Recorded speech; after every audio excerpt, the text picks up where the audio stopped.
Catch the spirit of the game.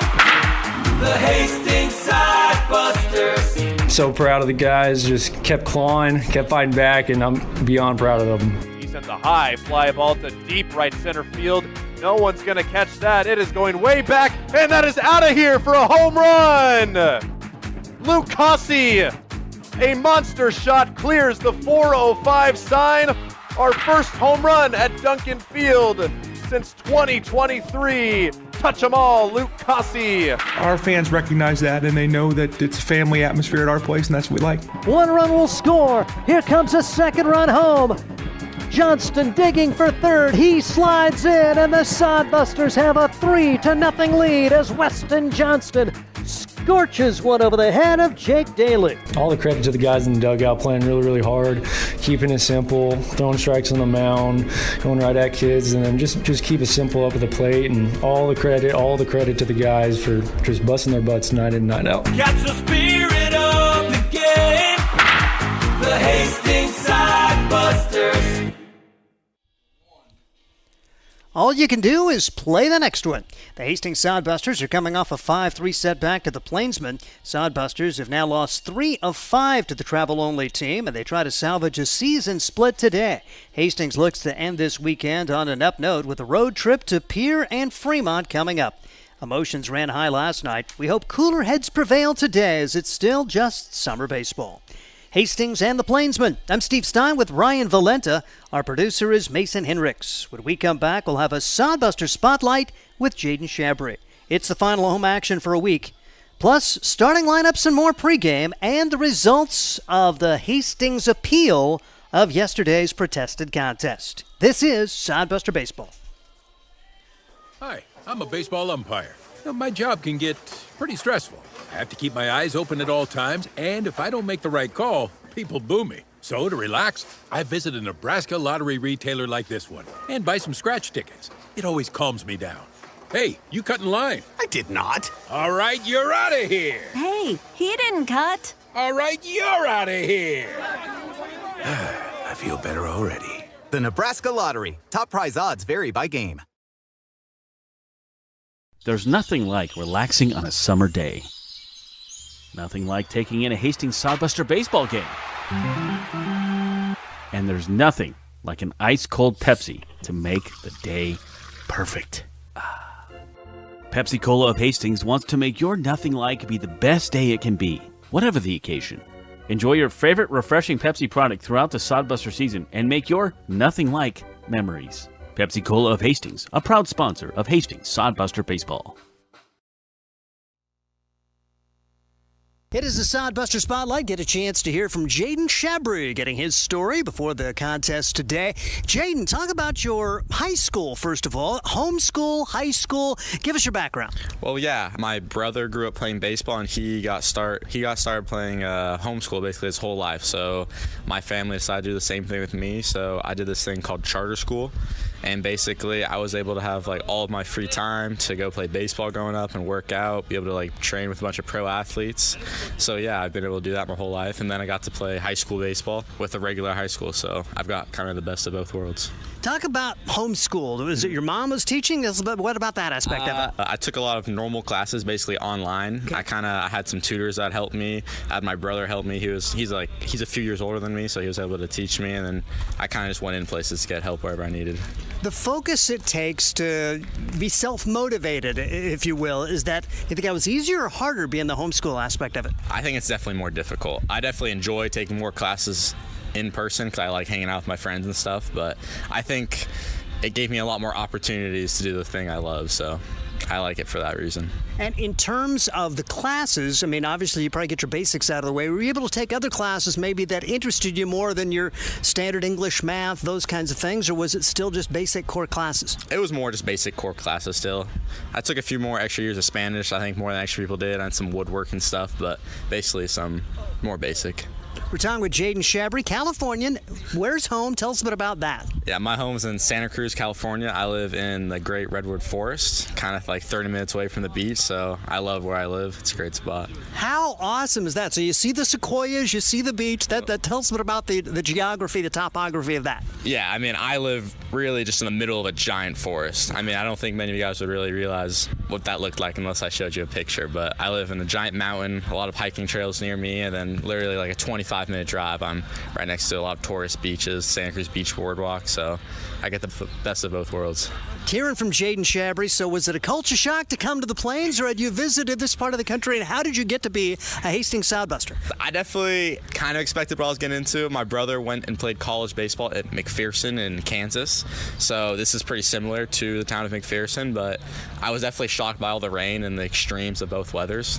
So I came to be a Sodbuster from my high school coach. He got into contact with a D2 coach down in Colorado, and basically he said this league was a good league for a lot of good athletes and stuff. So he started emailing every single coach in the league, and Scott was the only one to email him back. And Scott said he took a risk on me, but I'm glad he did. We're talking with Jaden Shabry, and poor Jaden, he gets here, and we get the worst early June weather, and then all of a sudden it's 105 degrees. You've got to really be thinking, I am going to the end of the world when we're playing in the rain one day and get a heat stroke the next. Yeah, it was definitely crazy. When I first got here, there was hailing like every single day, and now it's hot, but it's a lot different. Jaden Shabry, we're visiting with him. Now, it is July. College starting next month. Tell us a bit about some potential plans. I know you're still trying to get that decision finalized. Yeah, with the transfer portal, it's just really crazy. I've been talking to Gonzaga for a while, and basically I'm just kind of waiting on the transfer portal to see what they're going to do. They said they keep in contact, and they have, which I like. But if a four-year school doesn't work out, then I believe I'm going to go to a JUCO near me in California. There's a few options I have lined up, so I'm just kind of see what happens. Trying not to worry about it right now, just trying to play baseball, have fun. Now, your brother came out and played down at the NAIA level in Kansas. Is it a possibility we'll see you back here out here on the Plains? Maybe. I don't want to turn anything down. I just want to play baseball for as long as possible and at the highest level I can. So whatever the best opportunities I get, I'll go to. We're talking with Jaden Shabry. He's been a really good infielder. You pitched once, little arm issue. Are you about back to normal, or talk about the health of that arm? Yeah, I was more worried, so I took a little, probably extra time I didn't need to, but my brother had arm injuries in high school. He had Tommy John, so as soon as I felt something, I just wanted to come out and just kind of take a bigger break. But luckily, there's nothing wrong. I just had a small nerve impingement. I think that's what it was called. So I worked it out. Scott helped me with a really good physical therapist, and I got that all worked out. So I'm feeling pretty good now. And unfortunately, you already had the airline ticket, so you're going to end your time early. Is there a little bit of buyer's remorse? Because we would have loved to see you play the whole summer. Unfortunately, my tickets are already booked, and I do not get refunds. But I definitely am very happy that everyone accepted me here. I love the crowds down here, and I thank Scott every day for letting me come down here and play with his team. And you had a couple of other high school grads kind of in the same boat as you. Did that help too? The kind of guys going through the same thing, seeing that college level pitching for the first time? Yeah, for sure. Me, Brock, I think Joey and Gavin were the high school hitters here. I think me and Brock, I kind of got to know them first out of everyone. I think we kind of talked a little bit about like the new college pitching, and we kind of like talked about our game plans. I think it helped a lot. So. Baseball's in your future. What about academically? What do you like to study? What do you think you're going to major in when that college decision comes to pass? I haven't really thought about that much. I'm more of just studying baseball, but I think I like to coach. I do some private lessons with some kids back home, so I'll probably get into some business management or some like sports management stuff. So that's what I enjoy. He's Jaden Shabry, one of the Sodbuster high school grads who's going to be moving on to college here before long. He is our Sodbuster Spotlight. I'm Steve Stein. Hastings Sodbusters baseball's in full swing, bringing you another fun-filled summer of high-level collegiate wood-bat baseball at historic Duncan Field. A great way to spend a summer evening with your families at a Sodbusters baseball game. Go online to HastingsSodbusters.com for their home game schedule or to purchase tickets. Hastings Sodbusters baseball. It's a hit. Got the spirit of the game. The Hastings Sodbusters. Let's face it, we move our bodies around a lot. And sometimes things happen. A tweak, twist, pull, strain, ache, or pain. At Fisk Chiropractic and Sports Care, their goal is to restore your mobility, keep you moving, and ensure your rehabilitation is effective, efficient, and stress-free. Do you suffer from headaches and neck pain, lower back or sciatica? Call Fisk Chiropractic and Sports Care today. Start to discover wellness through chiropractic care. Fisk Chiropractic Sports Clinic.com. Start feeling better now. Welcome back to Duncan Field in advance of today's matchup between the Hastings Sodbusters and the Plainsmen. I'm Steve Stein with Ryan Valenta. Another game with a lot of twists and turns yesterday. Sodbusters came out on the short end, 5-3. They did play that game under protest. Before we go any further, the results are in, and I guess the Sodbusters win and lose at the same time.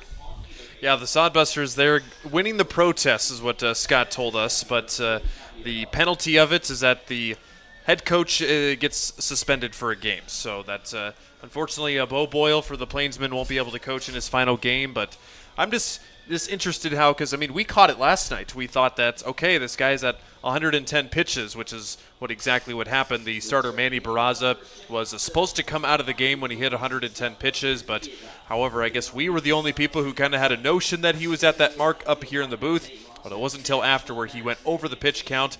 Sodbusters had that delay on the field where they put the game under protest, and the league decided, yes, Sodbusters were correct, but however, there's no penalty of it because the Plainsmen will still hold on to the win from yesterday's game. Instead, that their head coach is just going to have to hang out with us here in the press box today as a sort of penalty. But so that's the end of the protest here, and that's the league's ruling. We didn't rule that ourselves. Scott with the management group didn't rule that. That came down from the Independence Leagues, and that is the gavel is down, no reversals. Yeah, and they did. I guess that is in the rules that the first violation of that is a suspension for the coach. The second violation would be a forfeit, but there will be no more games for the Plainsmen unless they do it again today. And I'm sure they'll have their little game changer up and going. And like I say, it was one pitch over. I totally get how that could happen. It wasn't like it would be different. You'd have a different feeling if the guy was throwing his 140th pitch or something like that. But one pitch, to me, I guess from just a pure baseball standpoint, go out and beat them. If you had to win it that way, Sodbusters would have taken it, but it would have felt a little hollow, I think. And so I think the team that deserved to win yesterday got the win, whether that guy pitched one too many pitches or not. Absolutely. That didn't change the outcome of the game, even though that the last batter that Barraza did face did get out. And not only that, it's because the tensions we saw kind of boiled over yesterday, too. I mean, it wasn't the first time we've seen the Sodbusters and the Plainsmen kind of jawing at each other on the field.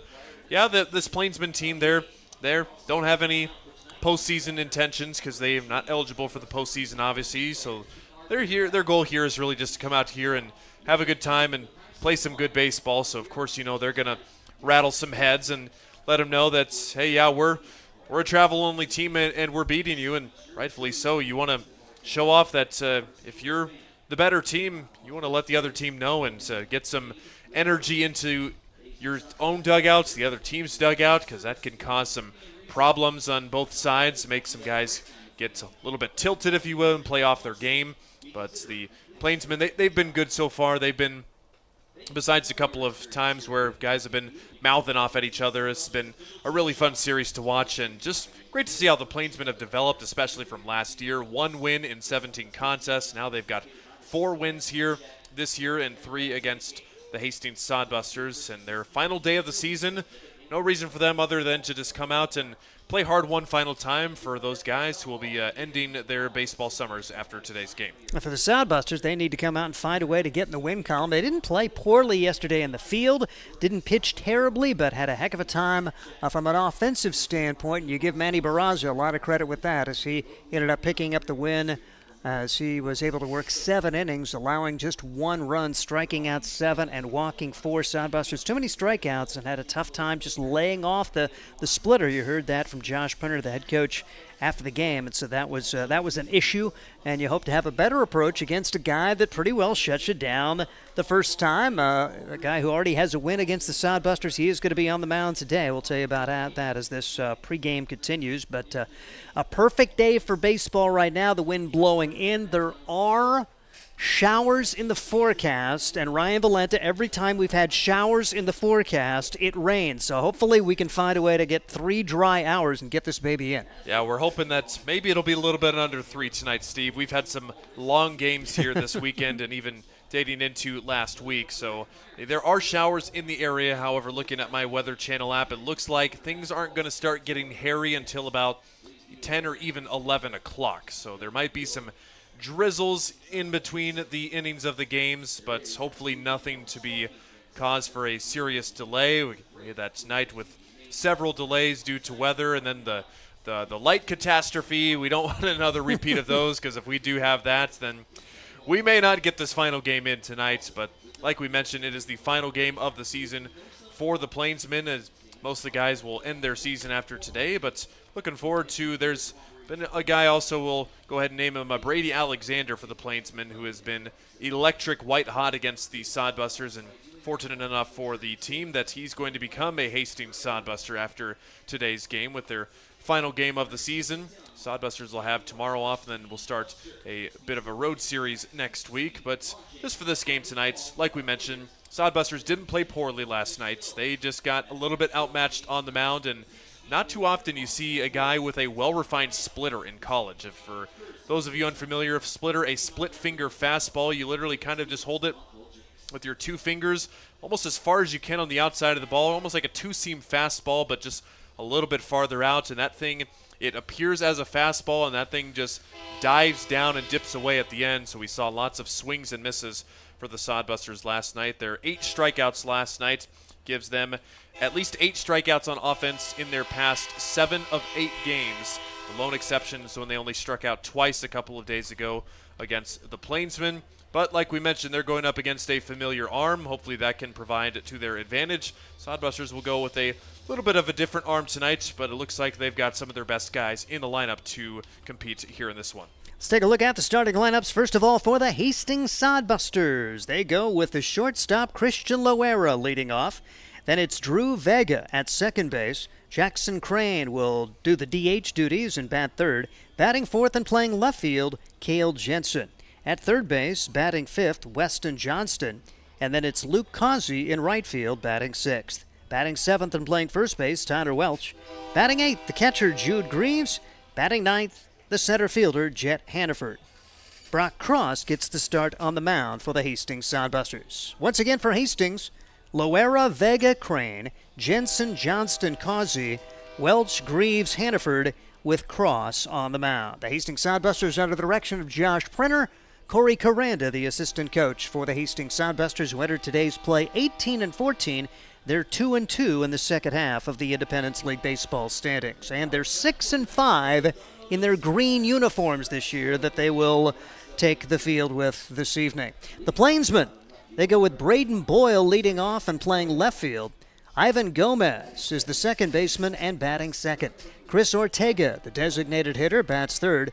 Brady Alexander, the center fielder, batting fourth. Batting fifth, shortstop Dax Wadler. Batting sixth and playing first base, Jake Steffes.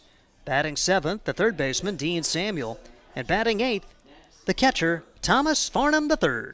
Jax Budigan bats ninth. He is in right field. And their starting pitcher is Ben Ranker. Once again for the Plainsmen, Boyle, Gomez, Ortega, Alexander, Wadler, Steffes, Samuel, Farnham, Budigan, with Ranker on the mound. They're under the direction of Bo Boyle, second-year head coach for this travel-only team. Hilton Merriman is the assistant coach. Now, Bo will not be on the field today, so he will serve that one game and final game suspension, so Hilton Merriman will be coaching third today, and it sounds like one of their pitchers who actually was in the lineup yesterday as a hitter, Brandon Krebs, will serve as the first base coach and help out administratively for the Plainsmen. This game by the numbers, the Hastings Sodbusters coming in with a team batting average of .255. They have a couple of home runs, 14 triples, 28 doubles, stolen 62 bases. Their team ERA at 4.68. The Plainsmen batting just .239 for the summer, but they have raised their batting average 10 points the last 2 days. Their team ERA is at 6.58. These two teams against one another. Hastings again has gone 2-3 against the Plainsmen, and they're hitting just .242 against the Plainsmen, while the Plainsmen are hitting .282 against them. So their team batting average against Hastings about 50 points higher than they have hit overall in this league. They raised their batting average against the Sodbusters 5 points yesterday with their 11 hits against Hastings yesterday. Team ERA, Sodbusters have pitched it okay, 2.33. Had one game where they booted it around quite a bit, gave up some unearned runs, and the Plainsmen ERA at 4.83 against the Hastings Sodbusters, about 2 points better than their season team earned run average. So those are some of the numbers today as the Hastings Sodbusters and the Plainsmen get set to go. Again, this is the final home game for a while. There will be a road trip coming up for the Hastings Sodbusters.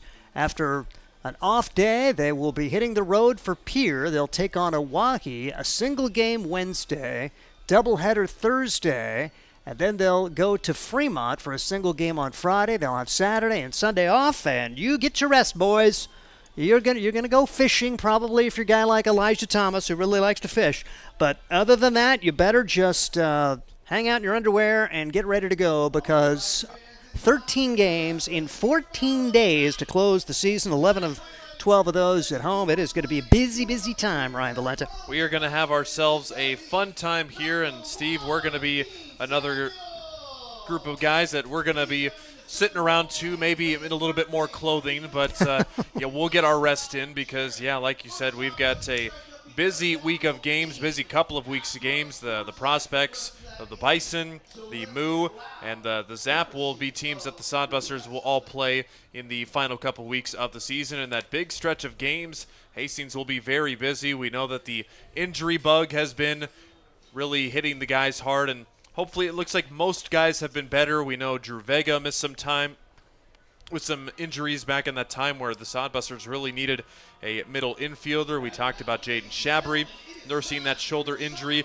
Chase Phillips, he's a little bit banged up right now, and could go on and on. There's pretty much every starting guy on the team has dealt with some sort of ailment or injury a little bit this season, but that is just how the name of summer baseball goes. Gets the guys ready for the collegiate and the professional level, because a lot of those teams, they don't get very many days off either. But for the Sodbusters tonight, looking to see a great start out of the starting pitcher for the Hastings Sodbusters, Brock Cross. He's the guy that will only be making his second start of the season, but he's the guy that has a pretty good fastball, traditionally used as a closer. But we may see maybe a bullpen day for the Hastings Sodbusters, depending on how well Cross does. Asked if he was going to be kind of an opener type of deal or if he was going to have any sort of leash. Said, they'll probably let him go as long as they need to, because Sodbusters will need to keep those arms fresh with an important stretch of games up. There might be another game where we see guys come out in the middle of at-bats due to pitch count limits and such, even though they will get tomorrow off. But yeah, like you said, Steve, game tomorrow, 2 games Friday, a game on Wednesday, 2 games on Thursday, and then 1 game on Friday. They're going to need all hands available on the pitcher's mound in those games, so wouldn't be surprised to see if the Sodbusters make some administrative pitching decisions today. Let's just hope that Cross can eat up quite a few innings on the mound. Well, for Cross, for fans who become fans of this young man, the last chance to see him here at Duncan Field is he's going to be ending his time with the Hastings Sodbusters. After this next road trip, he'll be done on July 13th, so he'll be leaving us. And we'll also say goodbye to Jaden Shabry, guys coming and going. And so Cross in the lineup today, and he has been a lot of fun both on the mound and in the field, and going to be taking his skills on to Washington State. So a fun opportunity to see him play one more game with the Hastings Sodbusters here at Duncan Field, as Hastings getting set to roll against the Plainsmen this evening. The Sodbusters, again, they basically control their own destiny down the stretch. It's going to be a lot of fun. They'll get good opportunities to get wins. Big series coming up with Oahe, who right now leads the Independence League standings. Let's take it down to the field for the singing of our national anthem. Can you see by the dawn's early light what so proud the twilight's last gleaming, whose broad stripes and bright stars through the perilous fight o'er the ramparts we watched were so gallantly streaming, and the rocket's red glare, the bombs bursting in air, gave proof through the night that our flag was still there. Oh, say does that star-spangled banner yet wave o'er the land of the free and the home of the brave. Jason Frew, the singing of our national anthem in advance of the matchup between the Hastings Sodbusters and the Plainsmen. 370 down the left field line, 367 to right, 405 to the alleys, 408 to straightaway center here at historic Duncan Field as Brock Cross will be making his second start. Ryan Valenta talked about that as he comes in 2-0, a 4.29 ERA, making his 8th appearance in 14 2/3. He's allowed 7 runs on 13 hits, striking out 11, walking 10. Opponents hitting .238 against Brock Cross. His last outing coming against Fremont went 1 2/3 innings, allowing no runs on no hits, striking out 1 and walking 2. Umpires today, Jim Langan behind the plate. John London will do the field work today. And the Hastings Sodbuster defense, Jude Greaves behind the plate.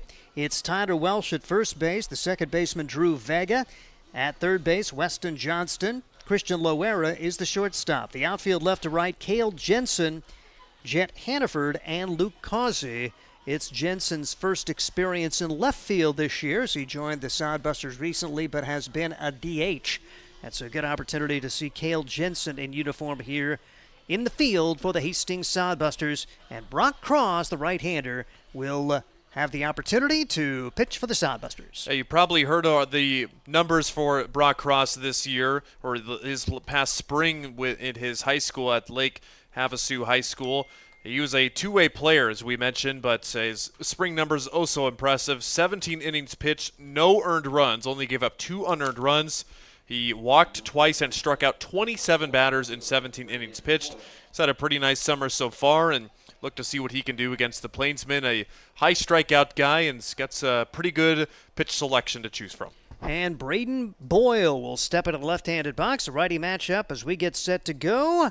We're about 2 minutes late here at 6:37. The first pitch misses for ball 1. 1 ball and no strikes on Braden Boyle, little brother of the head coach for the Plainsmen, Bo Boyle. 1-0 delivery, and this one swung on and missed. 1 ball and 1 strike on Boyle. Boyle coming into today at 174, 5 runs batted in, 6 runs scored. Did have a hit yesterday. He's 2 for 12 overall against the Hastings Sodbusters, and the 1-1 pitch at the letters for strike 2, 1 and 2 on Boyle. Sodbusters trying to get off to a good start in this one. They have struggled against the Plainsmen here in this 3-game series, giving up 3 in the first inning on Saturday, 2 in the first inning yesterday. 1-2 delivery, and that's hit into left field for a base hit. Great hitting for Boyle. Took it the other way. And it's been interesting to follow his progress. Scott Galusha mentioning the fact that his dad was in town, and he's a high school graduate, and just the development that he's had going against college pitchings from game 1 to game 18 has been big. Yeah, Boyle with a hit last night, also a hit now. A 1-2 fastball, pretty much right down the middle of the plate. Didn't try to do too much with it and just poked it the other way. Here's Ivan Gomez, the right-handed hitter, taking ball 1. 1-0 the count on the Northern Oklahoma Enid product, batting .246 for the summer. 3 runs batted in, 9 runs scored. He's got 4 hits against Hastings in 14 at-bats. Watches this one go by for ball 2. 2-0 the count on Gomez. Gomez with hits in each of his Sodbuster matchups so far this year. The opportunities that he's had, didn't play in the first game, but then a hit in every contest since. and takes this pitch for a strike, 2 balls and a strike, and has really stabilized the middle infield. We saw them struggle mightily in the first game of the season series. I think Gomez has been at second base every game since, and he's been pretty good. 2-1 pitch on the way. Upstairs for ball 3, 3-1 on Gomez. A runner at first, and now Cross in danger of walking. The second batter of the lineup, hoping to put a 0 on the board and kind of set the stage. It seemed like the Plainsmen had all the opportunities yesterday, and they were able to get a couple of crooked numbers and won the contest 5-3. Yeah, like you mentioned, the Plainsmen striking first for several runs in the first inning. Past couple of games, Sodbusters would love a 0 to get some confidence. Bouncing ball to the left side. Third baseman charges and mishandles. Everybody's going to be safe. Weston Johnston had it go off of his glove, and a single and an error to open the contest here in this one. Oh boy. Yeah, it's almost too early to start blaming the sun because that's a ground ball pretty much right at you. I think Weston just he realized he was going to have to hustle the throw over to first. Maybe took his eye off the ball at the last second. But at E5, 2 batters into the game, and a little bit of a trouble for the Sodbusters already. And 2 really good hitters, Ortega and Alexander, are next. And the first pitch is in there for a strike. Chris Ortega, the first of those 2 really good ones. Ortega with a home run, a .269 batting average. He's .333, however, against the Sodbusters with 1, make it 2 multi-hit games. Pitch is outside for a ball. As Ortega yesterday able to get a 2 for 4 day with an RBI and 2 runs scored. In the first game of the season series, he was 2 for 4 with a double and 2 runs batted in. 1-1 delivery. Misses for ball 2. 2-1 the count. Guy who played for the Plainsmen last year, so he knew what this was all about. The schedule, I think, was actually worse last year. I think they played 17 games, maybe had a day off, maybe not. It seems like they were traveling and playing the next day a lot. This year, most of their road trips, most of their series, they've had at least a day between as the pitch misses here. 3 balls and a strike now on Ortega. Runners at first and second, nobody out. Sodbusters trying to find a way out of this early jam against the Plainsmen. Also just a procedural heads up for tonight, so we don't have our center field cam in action just due to the threat of inclement weather. We can go down and grab the flight scope pretty easy. It would take Mason a while to run all the way out to center field to grab the center field cam. So we'll just have our cam you're seeing right now for the rest of the night tonight. Despite it being the Sodbuster Network, we don't have the resources of Fox or ESPN at this point, and it's a walk now to Chris Ortega. And the bases are loaded, nobody out, and oh my goodness, this is not a guy you want to see with runners in scoring position. Brady Alexander has torn the Sodbusters up to a tune of 8 for 17 this year. Alexander's raised his season batting average to .309. 3 doubles just this weekend alone. Alexander had 2 doubles on Saturday and 1 double last night. Here's the pitch. Stays away from him, but there's no place to put him. 1 ball and no strikes as he yanked the fastball outside. Cross hitting about 83 on the fastball, the curveball 70 to 71, the changeup 76. And there's going to be an early visit to the mound here from the head coach, Josh Printer. Our stats from Flight Scope, sponsored by Eagle Distributing. Yeah, I just hope this is a conversation of, okay, we're a little bit behind early, but, Sodbusters, they've been used to getting behind early. I mean, on Saturday night's game when Plainsmen had several runs in the first inning, Sodbusters came right back on offense, but at some point, you almost have just had enough as a coach, just wondering, where's the life in the team, and just wondering, can the Sodbusters wake up and realize that they can't keep playing from behind every game? And Josh Printer, hopefully with some encouraging words on the mound to hopefully get this team moving. Obviously, Brock Cross walking 1. Braden Boyle had a legit single, and then the error in the field. So the Sodbusters need to limit the damage here. You'd almost settle for giving up 1 run for a double play, or just allowing a couple of runs to come in, as long as you can guarantee yourself hopefully 3 quick outs after this. It is a scoreless tie, but a big threat early on, and Alexander has the count.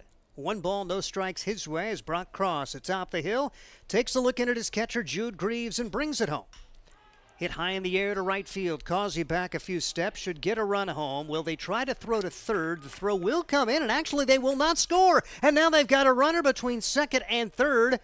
They've got a guy in a rundown. There's also a guy standing Just at run third. at him. Just run at him and tag him out. And they're going to have two guys at third. They'll make the tag out. And how about that? A double play and a huge base running gaff for the Plainsmen. That seemed to be plenty deep enough to score the run. So Alexander, no sac fly. It turns into a double play, and the Sodbusters have a chance to get out of this inning with no damage done as Ivan Gomez ends up being the second out of that double play. Well, here's what happened. It was Braden Boyle at third base. He went back to tag, and then for whatever reason, he left early.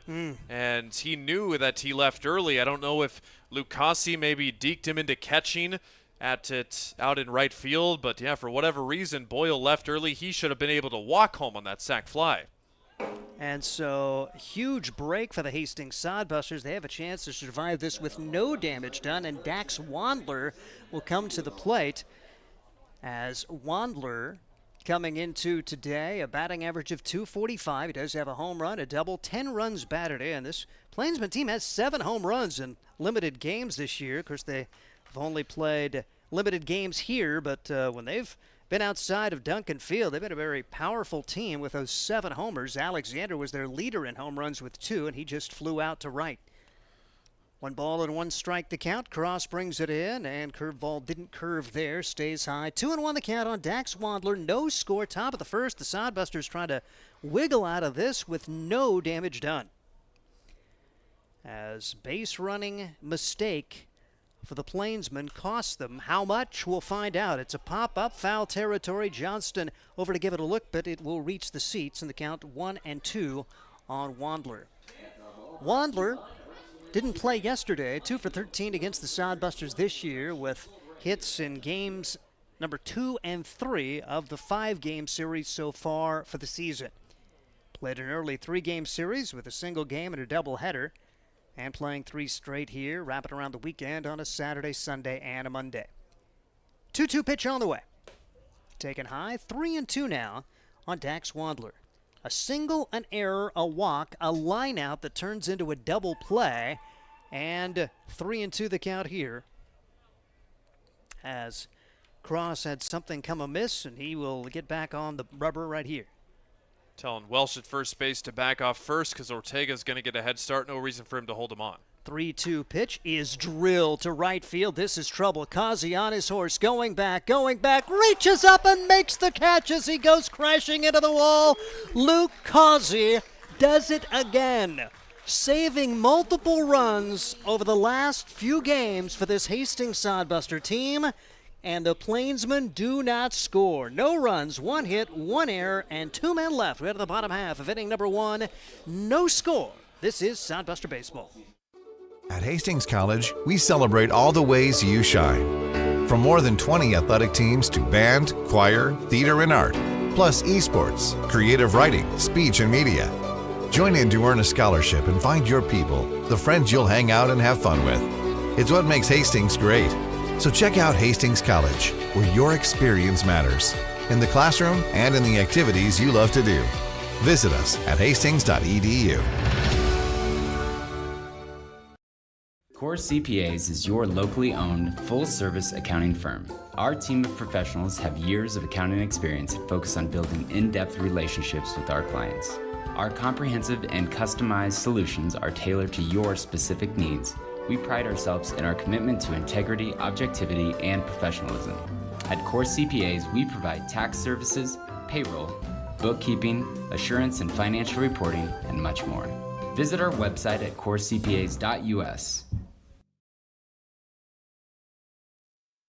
At the bottom half of inning number 1, no score. A wild top half of the first that saw the Plainsmen do everything but score, as they certainly struck the ball hard enough to get multiple runs on the board, but they cannot. And now we'll see what the Sodbuster offense can get done against an old nemesis, Ben Ranker. He is from Dawson Community College, his hometown Cody, Wyoming.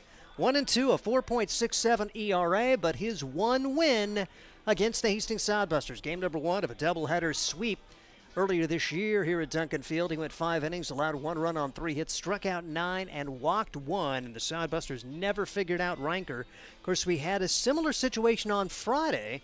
The Sodbusters had a rematch against a pitcher which had beaten them. Actually, it was Saturday in the matchup against these Plainsmen, and they ended up picking up the win in that contest. Christian Loera will lead things off, a right-handed hitter against the right-handed pitcher, Ben Ranker. As Hastings wiggling out of a huge jam in the first inning. Bouncing ball foul off the bat of Christian Loera. Loera able to get a multi-hit game yesterday, picking up his 8th of the season. 2 for 5 with a run batted in and a run scored. And Loera stands the right-handed box here. The pitch. Right on the inside corner. Quickly 2 strikes on Christian Loera. Plainsmen go with Thomas Farnham behind the plate. Set the rest of their defense during the course of this first inning as Ranker atop the hill winds and delivers. Taken high for a ball, 1-2 the count. Their first baseman is Jake Steffes. At second, it's Ivan Gomez. Third base, Dean Samuel. The shortstop is Dax Wandler. In left field, Braden Boyle. Center fielder, Brady Alexander. And in right field, Jax Budigan. That's the lineup for the Plainsmen here at Duncan Field. Temperature at 89 degrees with wind coming in from right field at about 10 miles an hour. Here's the 1-2 pitch. Called strike 3, and Christian Loera watches it go by. 1 out here in the bottom half of inning number 1. Almost looked like almost a cut fastball or some sort of cutter or sinking action. Looked like a pretty good pitch from our perspective in the zone. Loera watches it go by, and after the first batter, you know why Ranker was so tough last time. He's got some movement on those pitches. Here's Drew Vega stepping into the right-handed box, and the first pitch right on the outside corner for strike 1. Vega coming into today at 213, a double. 15 runs batted in, 15 runs scored. One of the top stolen base guys on the team with 9. Jet Hannaford caught him in that category. No balls, 1 strike, 1 out, bottom of the first, no score. Here's the pitch. Vega bounces this one foul on the right side, and the count is at 1 ball and 2 strikes. Should say no balls and 2 strikes on Drew Vega. 0-2 count as Ranker winds and delivers. Called strike 3. Well, not the greatest of start for this Sodbuster offense as they watch 2 called third strikes against Ben Ranker, and it'll be Jackson Crane trying to salvage this first inning. Ryan Valenta mentioned the fact that it's been strikeouts, their Achilles, over the past couple of weeks, and this is not a good sign as 2 strikeouts looking the first 2 at-bats. It's pretty solid. He struck off the bat of Jackson Crane, but fouled down the left field line. Jackson Crane, batting .235, one of the top double producers on the team. Has 4 of those, 2 triples as well, 13 runs batted in. 0-1 delivery, and hit high in the air down the right field line. And going over into foul territory, making the grab is Jax Budigan at a very quiet bottom half of inning number 1 for the Sodbusters. They go in order. 1 complete, no score. This is Sodbuster Baseball. Blue Fork Kitchen features elevated comfort food in a family-friendly, fast casual environment.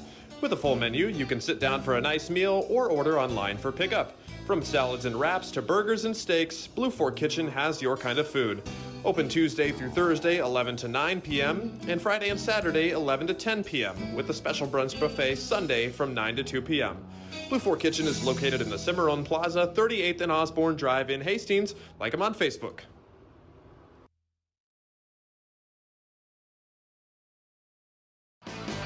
Make your next pit stop at the Coach's Corner. A friendly staff and a deep lineup of snacks. You can find Coach's Corner in North Hastings on Osborne Drive East. More than just a gas station, Coach's Corner is the place to get delicious pizza made fresh for you and your family. Don't take our word for it. It's so good it'll be featured at selected Sodbuster home games this season. For a convenient and clean experience, be sure to check out the new convenience store in North Hastings, Coach's Corner. Out of the second inning, a rather unique first inning that saw the Plainsmen load the bases with nobody out. The top of the first did not score. Meanwhile, the Sodbusters try to wake up from a little sleepy start offensively, watching 2 called third strikes as Ben Riker comes out and throws 9 pitches, 8 of them for strikes, and 2 strikeouts looking in the first 2 batters of the ballgame. Steve Stein, Ryan Valenta, Mason Hinrichs is our producer today. The flight scope engineer, Connor Christensen. Noah Pegel also helps out technically for our Sodbuster streams. And we're going to see Steffes, Samuel, and Farnham come to the plate against Brock Cross. He was able to put a tough first inning behind him and somehow put a 0 on the board, throwing 22 pitches despite the fact that only 10 of them were strikes. He gets out of the inning with no damage done, with an error committed behind him and a walk of his own accord, yet Luke Causey comes through with a couple of big plays out in right field to end the frame. 1-0 the count on Jake Steffes, who's been a solid player against this Hastings Sodbuster team this year, particularly at the plate. Watches the first 2 balls go by for a 2-0 count. .312 on the year. He has the top batting average for their summer campaign, and 7 out of 15 against the Sodbusters with a pair of 3 hit games. First 3 miss for Brock Cross as he has struggled with command here early for the Hastings Sodbusters. 3-0 delivery. Across for a strike. And that was the striking thing the first few outings. He was so sharp, just didn't hardly throw a ball, but has lost that touch the last few outings and does find the knees here at the outside corner for strike 2. 3-2, trying to come all the way back against Jake Steffes. Righty-righty matchup as Brock Cross winds and delivers. Ball 4. So Steffes a leadoff walk, and the Plainsmen have their leadoff man aboard for the second straight inning. And they were just relentless yesterday. It seems like they were always putting pressure on. You just never got a clean inning for the most part against this Plainsmen team. And they've been a decent squad, averaging about 5 runs a contest, whoever they're playing. So they have produced offense during this summer campaign. Off-speed pitch is taken high for a ball. They come in at 4-13, 2-6 in second half competition of the Independence League, but travel-only squad wrapping up their season today. 1-0 delivery on the way. Misses low. 2 balls and no strikes. It's been a struggle so far for Brock Cross to get in front of hitters. Yeah, and it seems he's been missing glove side, so outside to the right-handed hitters a lot, and just a little bit overthrowing the fastball. There's one that does just miss a little bit kind of on that side again, but a couple of his misses have been a lot worse. 3-0 now to Dean Samuel. Samuel trying to be patient. 271 on the season for him. Did have a multi-hit game yesterday. 2 for 5 with a run scored, and he draws a 4-pitch walk. 3 walks in 1+ innings from Brock Cross. There is no action in the Sodbuster bullpen at this point. And that will bring to the plate Thomas Farnham. Farnham playing just his second game as he was called into emergency duty when the Plainsmen lost both catchers on Saturday. Brian O'Connell went out with an early arm injury, and then after that, Easton Mitchell got plunked on the foot and has not been able to come back. Count no balls and a strike on Farnham. Farnham making his debut yesterday with this team and went 0 for 3. He is a Midland University guy and actually threw out a potential base stealer, so made a nice debut.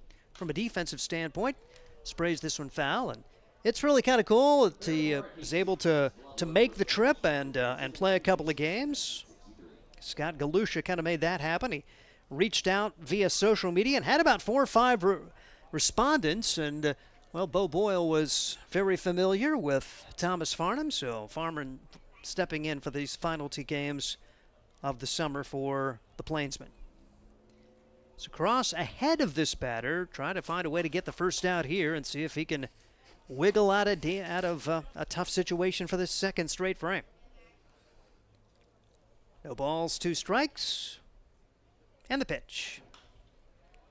Fouled away again. Good job there for Farnham. And you wonder, has he been working out at all? Has he seen any live pitching? Has done a good job of making contact. And you kind of wonder if he's going to be a little rusty, but steps in and has some decent at-bats to go along with a pretty solid game behind the plate yesterday. 0-2 pitch. Called strike 3 at the letters. And the first strikeout of the day for Brock Cross. Got the call at the top of the zone, and not a bad pitch for the 0-2 count there. You don't want to throw anything too close to the zone, but close enough where it could be called a strike. That's the first strikeout for Cross tonight. Here's Jax Budigan from Arkansas Rich Mountain. That's a 2-year school. Probably had their share of games against Josh Printer's team. Pitch swung on and missed. No balls and a strike on Jax Budigan. Arkansas Rich Mountain went 24-29 for Budigan. He's 150 for the summer, a double, 4 runs batted in. He's also stolen a base. Saw his first action against the Sodbusters yesterday, actually on Saturday, and went 0 for 4. And pitch misses, 1 ball and 1 strike on Budigan.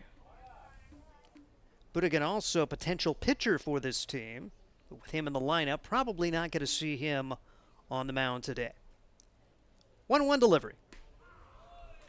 Taken on the outside corner for strike 2, and after back-to-back walks, Cross almost nothing but strikes against the 8 and 9 hitters. So you like his response. There is left-handed action. We saw Marcus Miller here, so we thought, well, he's going to pitch, right? And he is going to be the first man out of the bullpen as called strike 3. Budigan couldn't get the bat off his shoulders, and that's back-to-back strikeouts looking for Brock Cross. Good rebound there after he showed some command struggles, and Googled it real quick, Steve, and we've got a couple of games, Arkansas Mountain Rich against Arkansas State Mountain Home. The teams split a pair of games in a doubleheader, 5-1 and 8-2. That's why he's the best in the Independence League. Ryan Valenta looking up stuff like that. That is awesome. Small world. You know it. Here is Braden Boyle, top of the order, who singled against Cross and takes a strike. No balls and 1 strike on Boyle. And Cross, like a totally different pitcher after the first 2 batters of this frame. He hurt us up here. Just could not find the zone as he had a 4-pitch walk and a full count walk. Jumped in front of the last 3 and tried to finish this off with no damage done as the pitch fouled away. There's strike 2 on Boyle. Cross trying to get through this inning. It'll be interesting to see if he is on a pitch count. With Miller out there getting warm already, you would think that if he's getting warm, he's probably coming in. But we'll see how this all unfolds. Marcus Miller has been kind of a rent-a-pitcher. Every time they have a home series, he'll pitch if he has an opportunity. Bouncing ball to the right side, fielded by Welch. He'll step on the bag, and the Sodbusters turn the Plainsmen away again. No runs, no hits. 2 men left. We're to the bottom half of inning number 2. No score, and this is Sodbuster Baseball. At Hastings College, we celebrate all the ways you shine. From more than 20 athletic teams to band, choir, theater, and art, plus esports, creative writing, speech, and media. Join in to earn a scholarship and find your people, the friends you'll hang out and have fun with. It's what makes Hastings great. So check out Hastings College, where your experience matters, in the classroom and in the activities you love to do. Visit us at hastings.edu. There's nothing like relaxing on a summer day. Nothing like taking in a Hastings Sodbuster baseball game. And there's nothing like an ice-cold Pepsi to make the day perfect. Pepsi Cola of Hastings wants to make your nothing like be the best day it can be, whatever the occasion. Enjoy your favorite refreshing Pepsi product throughout the Sodbuster season and make your nothing like memories. Pepsi Cola of Hastings, a proud sponsor of Hastings Sodbuster Baseball. At the bottom half of inning number 2, no score. The Sodbusters send their 4, 5, and 6 hitters up there. Jensen, Johnston, and Causey against the right-hander Reinker, who came out and threw 9 pitches. 8 of them were strikes and pretty well dominated the inning as he struck out Loera looking, struck out Vega looking, and then Jackson Crane was able to put it in play but flew out to right.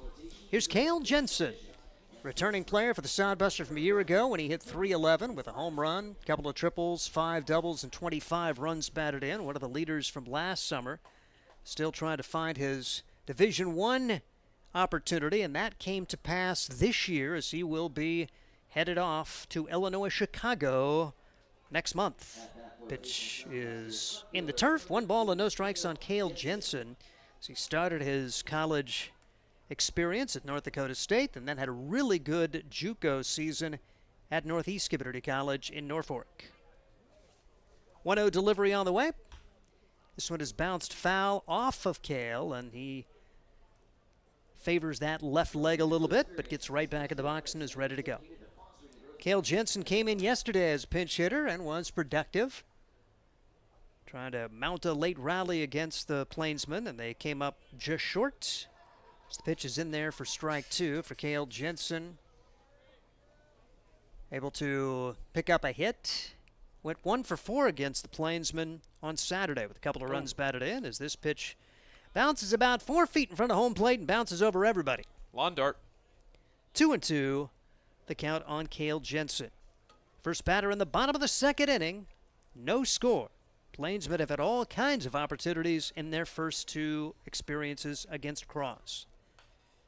Pitch fouled back to the screen. Good swing for Cale Jensen. It remains 2 balls and 2 strikes. Last game at Duncan Field for a week. In terms of Sodbuster baseball, we'll be back with you next Monday. And then you're going to get tired of us. But I guess you don't have to turn on the stream if you don't want to, but you should. As 11 games in 12 days here at Duncan Field before they close the season at Oahe for a pair of contests. And I'll tell you that the games against Oahe look really interesting now as the pitch taken upstairs for a ball. It's a walk for Cale Jensen. Oahe is now 6-2, and they lead the second half standings. You get a crack at Oahe for 3 and then 2 later on. And the way the schedule unfolds, those could be huge games, Ryan Valenta. Yeah, Oahe's not a team that you thought we'd be saying is in contention for it right now. And you look at the schedule, they did have 4 games against the Bison, which they did win, but they did have some other tough opponents as well, giving them the advantage in the series for, let's see, they played, besides the Bison, they had Spearfish as well and split 4 games against. Here is Weston Johnston for the Hastings Sodbusters after leadoff walk to Cale Jensen to open the second. Johnston fouls the pitch away. 1 ball and 1 strike on Weston Johnston. Leads the team in most offensive categories. Johnston coming into today a batting average of .338, but he's .358 here at home. 4 triples, 4 doubles, 20 runs batted in, 19 runs scored. A perfect 4 for 4 in stolen bases for Weston Johnston, getting a start at third base today, and watches this one go by for ball 2, 2-1 the count on Weston Johnston. Probably heard me say it several times this season, but Johnston has some serious power. He has gone opposite field several times, and you can see all the way to the top right of your screen the right fielder out there, Jack Spoodigan. He's playing him very deep for a right-handed hitter. Bouncing ball to the left side. The third baseman's got it. Loft over to first. Pulls the man off the bag, but the tag is made. Nice job there for Jake Steffes to save Dean Samuel an error. Johnston is out. 5-3 on the putout. Jensen advances to second, and Luke Causey will try to bring home a run for the Hastings Sodbusters. And as a defender, you always want to get a surefire out, but Jensen not the fastest of runners. If Samuel takes a second and maybe plants his feet, I think they could probably get the lead runner at second base. But a good job by the Plainsmen to get the sure outs, but instead you have a runner in scoring position. And Luke Causey's been pretty clutch for this Hastings Sodbuster team this year. One of the 2 home runs on the season. He's hitting .290. Better here at Duncan Field at .328. 4 triples, tied for first in that category. Trying to get one to the outfield here and bring Jensen home from second base and put the Sodbusters on top. No score, bottom half of inning number 2. Here's the pitch. Across for a strike. No balls and 1 strike on Luke Causey. Causey, seen him cover a lot of territory out in right field, but this last few games have been ultra special. He's had 3 inning-ending plays with his glove. He's also had some outfield assists as well with the arm. 0-1 pitch, fouled away. He's down to the count here. No balls and 2 strikes on Luke Causey, business finance major. May go into accounting or personal finance before it's all said and done. Of the Arkansas Tech products, he's from White House, Texas. No balls, 2 strikes, 1 out, bottom half of inning number 2. Runner in scoring position. Sodbusters trying to cash an opportunity after the leadoff walk to Cale Jensen and the ground out from Weston Johnston. 0-2 delivery. Causey stays alive. That one in on the fist and got it back to the screen for a foul ball. It remains 0-2. Ben Reinker, pretty masterful the first time against the Hastings Sodbusters. Picked up a win in a doubleheader sweep of Hastings. This Plainsmen coming in 4-13. 3 of those wins coming against the Sodbusters as they're 3-2 against Hastings. 0-2 pitch on the way. Jammed him. Grounder to the second baseman. Toss to first is in time. Really good pitch, and Gomez hustled in, dished it to Steffes. There are 2 outs. 4-3 on the putout, and a runner at third, and 2 outs for Tyler Welsh. Although it's not what you're wanted as a Sodbuster fan, it is a productive out. Does get Jensen 90 feet closer, and Tyler Welsh, who has not seen a whole lot of playing time in his final farewell as a Sodbuster this year, try and give them the lead here with 2 outs. He's hitting 0.74, but both of his hits this season have come against the Plainsmen. 2 for 9 with a couple of doubles. Maybe he has an opportunity here today. Did play on Saturday. Went 0 for 3 with an RBI and a run scored. Takes strike 1. Tyler Welch batting in the 7th spot in the batting order today. No score, and the pitch right on the outside corner. Quickly 2 strikes on Tyler Welch. And it seems like the corners are being awarded to both pitchers, and that hopefully will keep this game moving along. If you're going to have a choice between a tight zone or a little wider zone, I will take the wider zone every time. No balls and 2 strikes, and the pitch outside, too far outside to get a 3rd strike call there. And it's 1-2 on Tyler Welch.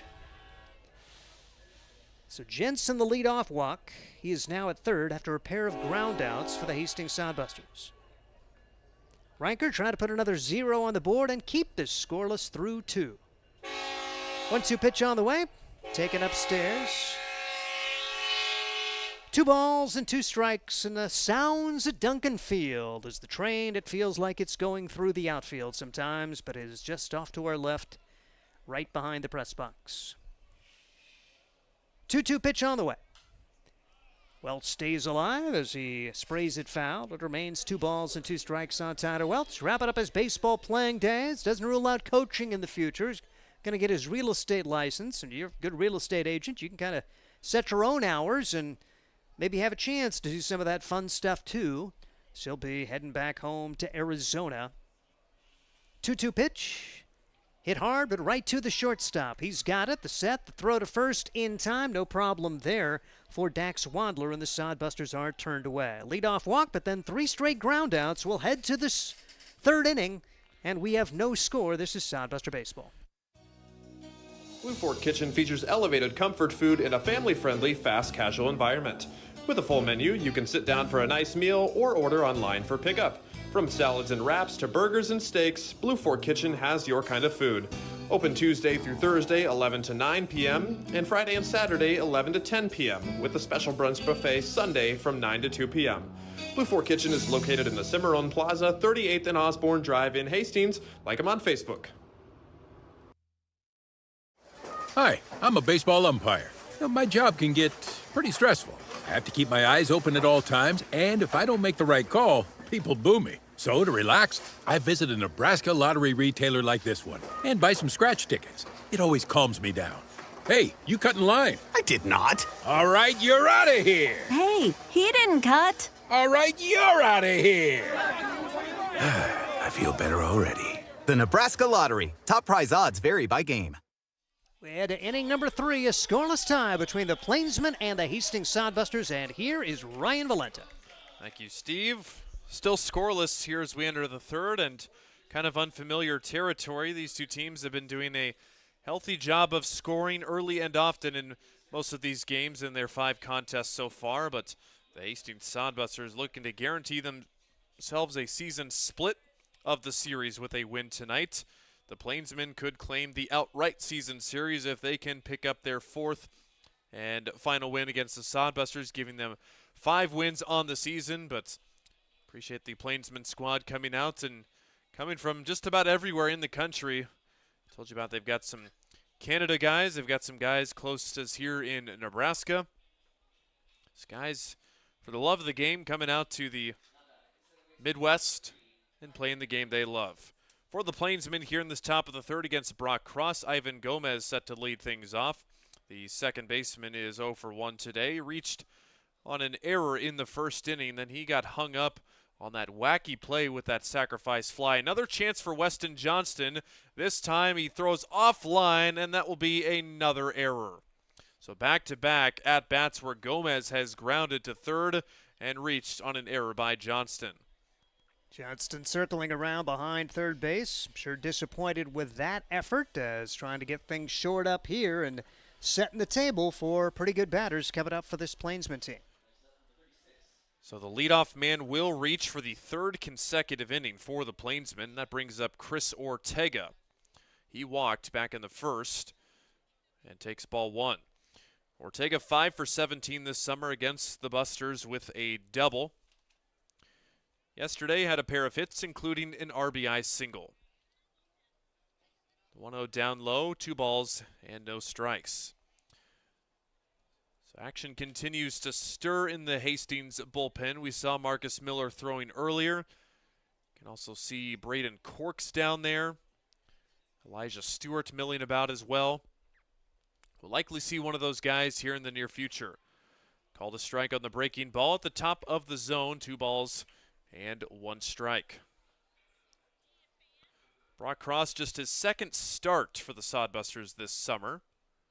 Been mostly appearing out of the bullpen in late innings. That is wallop to left down the line. Fair ball into the corner. Cale Jensen digs it out. He overruns it. Now getting the green light around third is Gomez, and he will score, coming to the plate to score the game's first run. That is a very long single for Chris Ortega, who does not get rewarded with an extra base hit, but he will drive in a run. We'll see if that is indeed an RBI, or Jensen, if he does play that ball cleanly, likely holds Gomez to third. But nonetheless, it's the Plainsmen striking first once again. Looks like it is going to be a single and an error as Gomez scores, and really surprised Ortega didn't get to second. I think he thought the throw was going to come into second base and didn't realize he would have had that opportunity to get to second base. So he's got his 6th hit of the series. And Ivan Gomez with the wheels all the way around from first base. Called a strike on the 1-0 to make it 1-1 on Brady Alexander. Alexander 0 for 1, but this summer series he's 8 for 18 against the Sodbusters. Lifts that one out of play to the right side. Welsh gives it a look, but that will reach the out of play area. Alexander flied into a double play. You don't say that too often. You ground into a lot of double plays. You don't fly into a lot of double plays. The count is 1 ball and 2 strikes on Alexander. Brock Cross, the set and the delivery. Foul tip into the mitt and held on to by Jude Greaves. A strikeout for Alexander, something he hasn't done too often against the Sodbusters, but that's his 14th strikeout of the summer.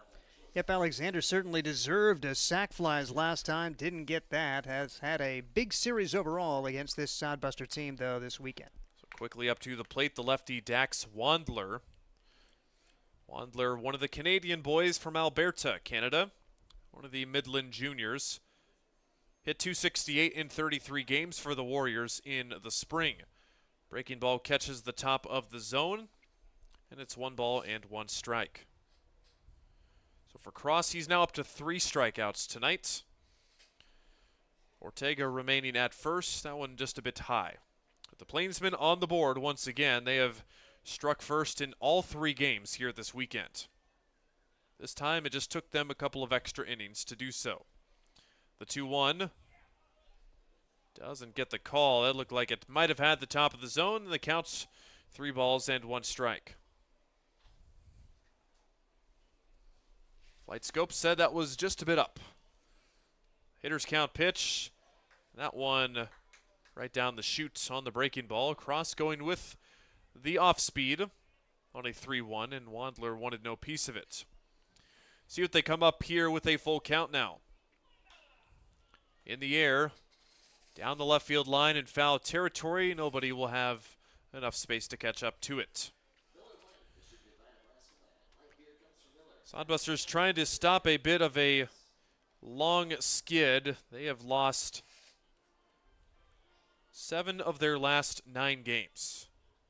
That is dating back to the first game of this doubleheader against the Plainsmen a few weeks ago. Payoff pitch is upstairs, ball 4, the 4th walk for Cross in 2 1/3 innings. All kinds of traffic on the bases for the Plainsmen. They've scored only once, but they've had their first 2 reach in each of the first 3 innings, and they have 3 of their first 4 on here in the 3rd. Sodbusters once again will play from behind. Will have to come back to win this game tonight. So that is a wild pitch that goes over the netting and out of play. So everybody will get 1 base. On the wild pitch that goes out of play, everybody would have gone up a base regardless. Ortega moves up to 3rd, and Wandler to 2nd on the super wild pitch. Yeah, I'll tell you what, that is, it hit that turf. You got the protective netting, which is 20 feet high. At least. That one got the equipment of Greaves and just hopped on out of here. Called a strike on the outside corner to Jake Steffes. He is walked already tonight. Steffes almost hitting an even 500 against Hastings this summer. 7 for 15 with a double and a pair of ribbies. 1-1 out of play to the right side. Sodbusters and the Plainsmen tonight not the only team in action. 2 other games just getting underway. Fremont and Casper, that game is in Fremont. And then the Spearfish Sasquatch are playing the Bison, but the Bison striking for a run in the first to lead at 1-0. 0-2 swung on and missed. Cross pulls the string and gets the strikeouts. 4 strikeouts for Brock. And another chance to minimize the damage, getting that strikeout with a runner at 3rd and less than 2 outs. Find your way by Samuel, and you'd probably take a 1-0 deficit the way it's gone here the first 3 innings. Yeah, Brock Cross, nothing has come easy for him, and it has been laboring here tonight. But he will look to retire the beer batter, Dean Samuel. Drops it right in there for strike 1. I think Jim Langen gave it a little bit more emphasis on the strike call there. Like a naked gun call, you know?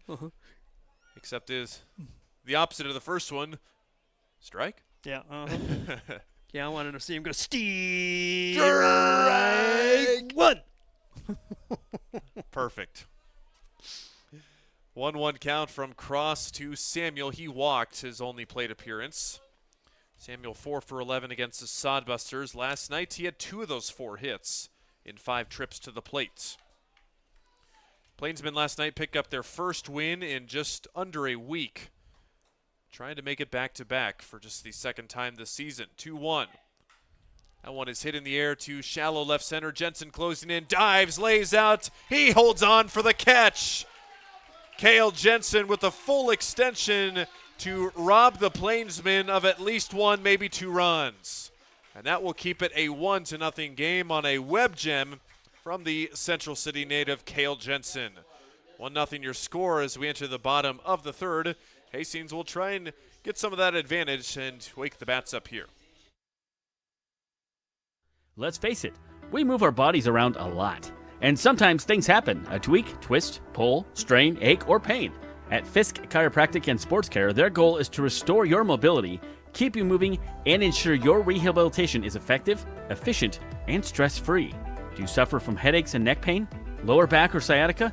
Call Fisk Chiropractic and Sports Care today. Start to discover wellness through chiropractic care. Fisk Chiropractic Sports Clinic.com. Start feeling better now. Hastings Sodbusters baseball's in full swing, bringing you another fun-filled summer of high-level collegiate woodbat baseball at historic Duncan Field. A great way to spend a summer evening with your families at a Sodbusters baseball game. Go online to HastingsSodbusters.com for their home game schedule or to purchase tickets. Hastings Sodbusters baseball. It's a hit. Got the spirit of the game. The Hastings Sodbusters. The Plainsmen in the lead over the Hastings Sodbusters, trying to finish their season on a high note. They're 4-13 coming into tonight's game. 3 of those wins against the Sodbusters here at home. The other win against Spearfish back on June the 30th, which is a 6-5 win. The Plainsmen, after winning just one game and 17 tries last year, already up to 4 and looking for win number 5. For the Sodbusters, 8-9-1. Jude Greaves, Jet Hannaford, Christian Loera. Ben Riker will start his 3rd inning on the mound. And for Riker, he's been pretty all right. Just 1 walk in 7 batters faced. Everyone else been retired. Ball 1 outside to Greaves, 1 for 5 against the Plainsmen this summer. Has worked 3 walks. Greaves did play in last night's game, but chops this one to short. Wandler on the run, throws, and makes a pretty play. Makes it look pretty routine there on the running throw. 1 up and 1 down. That's 4 straight groundouts for the Plainsmen defense. So Greaves is out. Here's Jet Hannaford. Nice interview with Steve Stein on one of our most recent Sodbuster spotlights. You can find those on our Spotify podcast called The Sodcast. You can find that on Spotify and check out all of our player interviews that we've done with the Hastings Sodbusters this year.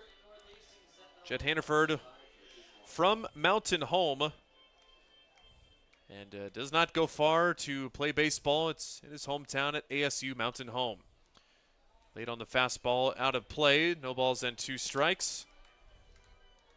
Jet Hannaford didn't play for Mountain Home in the spring, but's had a pretty nice summer, hitting .302, 19 hits.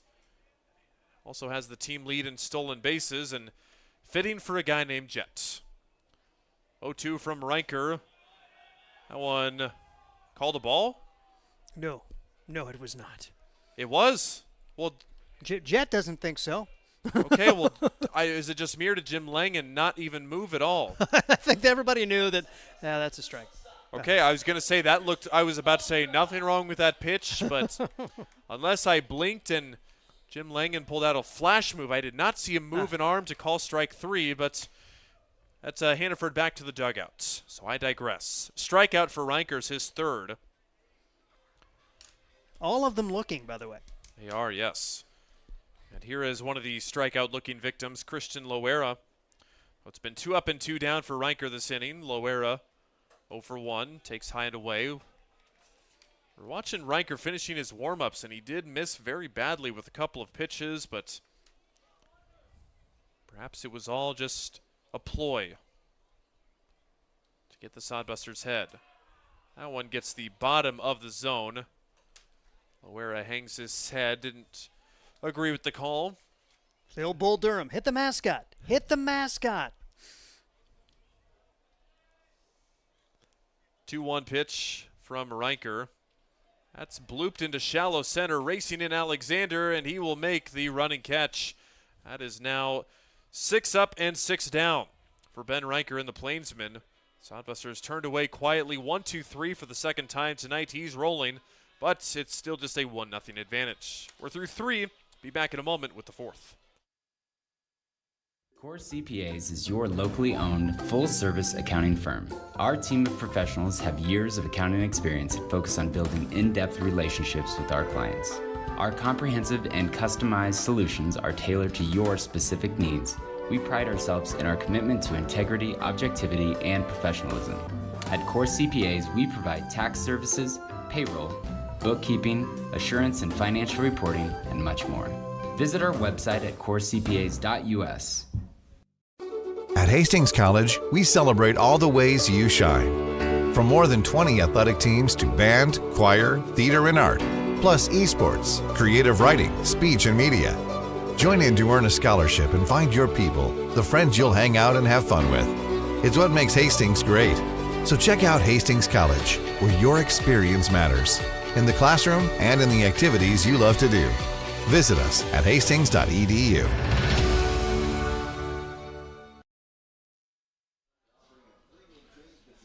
Three complete. You're watching Sodbuster Baseball YouTube Network here at Duncan Field. We're sticking with it, Steve. I'm laughing. Yeah, is anybody signing up as affiliates? And yeah, it's fun. Yeah, we've got advertisers. Ourselves. Yeah, that's true. I guess that's right. We're not doing this just for fun. We get paid to do this. Yep. So I would absolutely classify as a network here. We're on YouTube, which Mason told us last night means we can be found on YouTube TV. Us and the NBA, right? So, I mean, yeah, so it's just kind of the same thing. Yeah, so. If you scroll far enough on the recommended for you, you might see us down the line.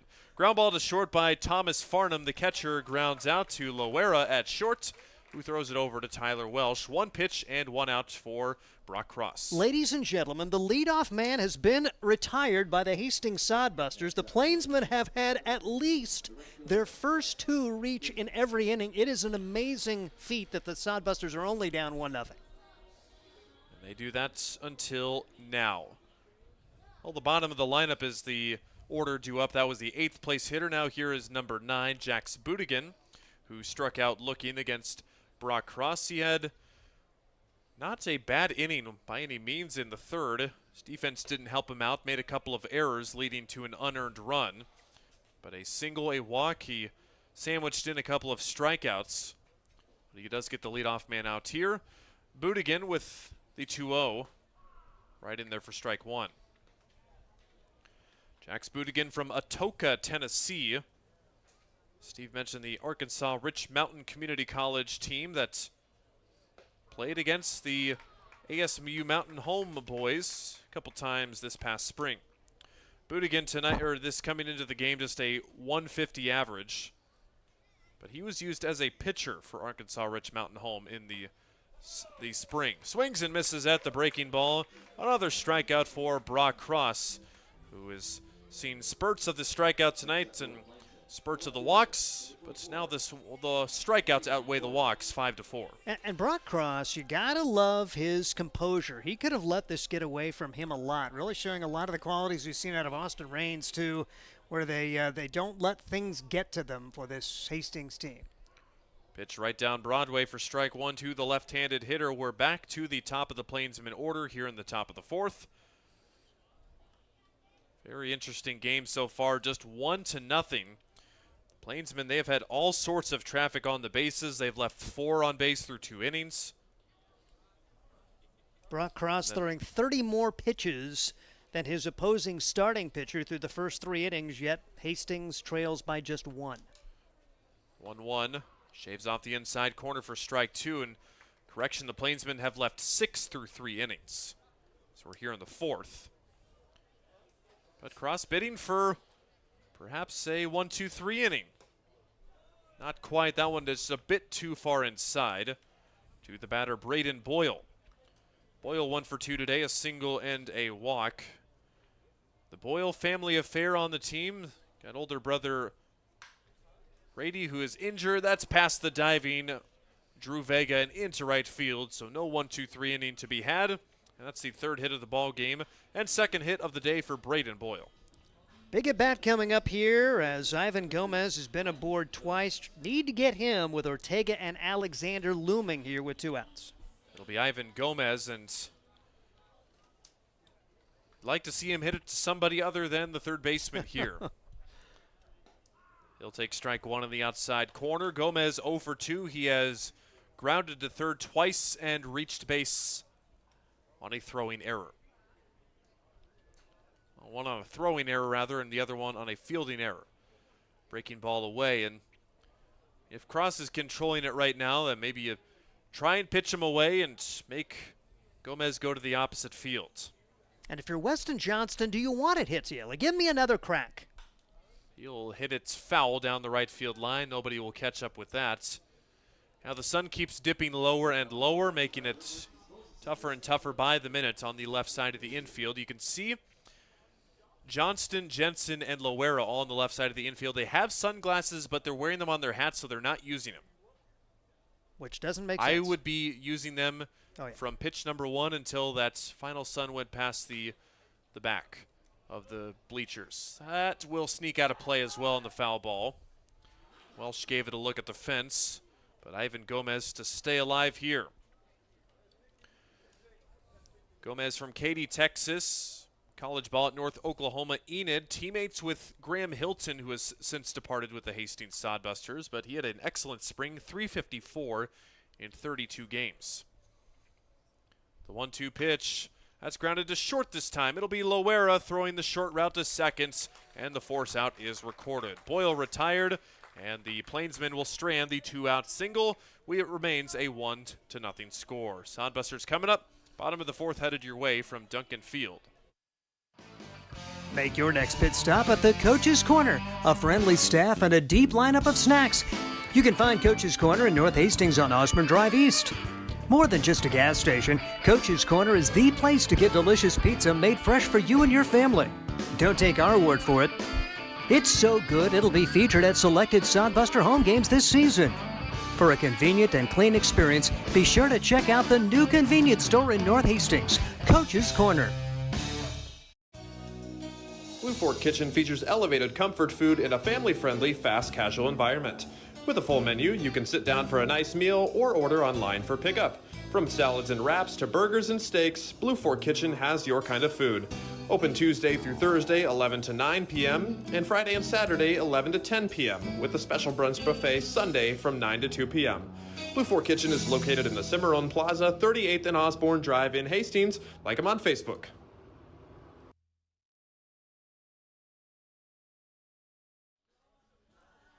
Sodbuster Baseball is live from Duncan Field on this Monday evening. We're now an hour into game time here at Duncan. We played 3.5.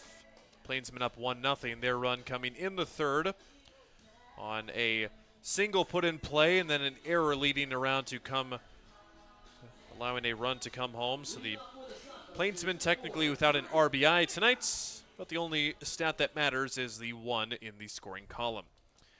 Well, it's still the pitcher on the mound, Ben Riker, for the Plainsmen. Drew Vega at bat, showing bunts, pulling back for strike 1. Vega with a strikeout looking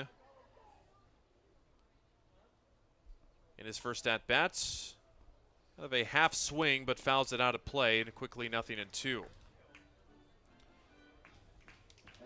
Vega's played a solid second base. We've also seen him get some time in the outfield as well. Vega, one of the several players hitting much better at home than on the road. Pitch 0-2 misses outside. It's 1 ball and 2 strikes. Vega hitting .226 on the year, but .288 at home here at Duncan. 1-1 outside. If you're a Sodbuster faithful fan, you know the season he had last year.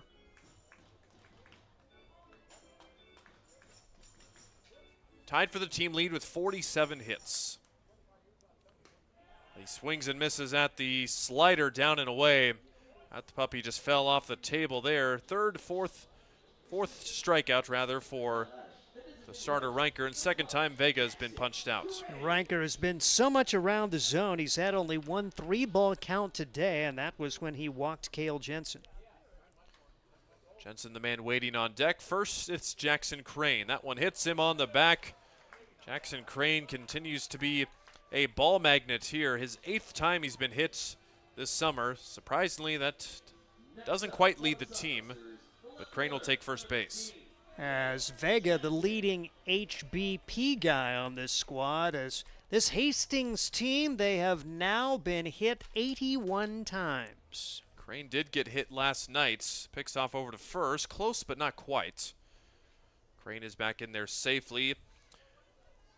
Jackson has 3 stolen bases this summer. He was caught stealing, trying to nab second base by the catcher Farnham tonight. He's going to try again, but Jensen will put it into the air at shallow center. Alexander won't get there, and that's a bloop hit for Cale Jensen.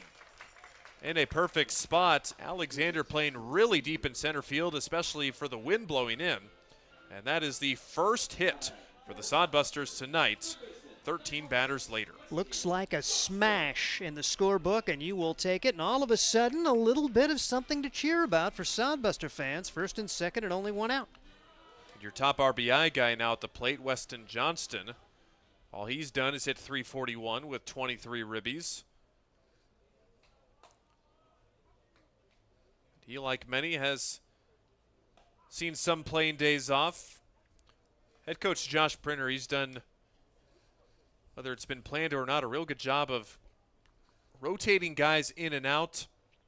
You probably don't have the same lineup twice at home this season. Maybe a couple of exceptions for a couple of same lineups, but otherwise almost different guys in every game. Double steal, but it's fouled off. Talked about it last night, how the Sodbusters will like to play the double steal card a couple times here and there.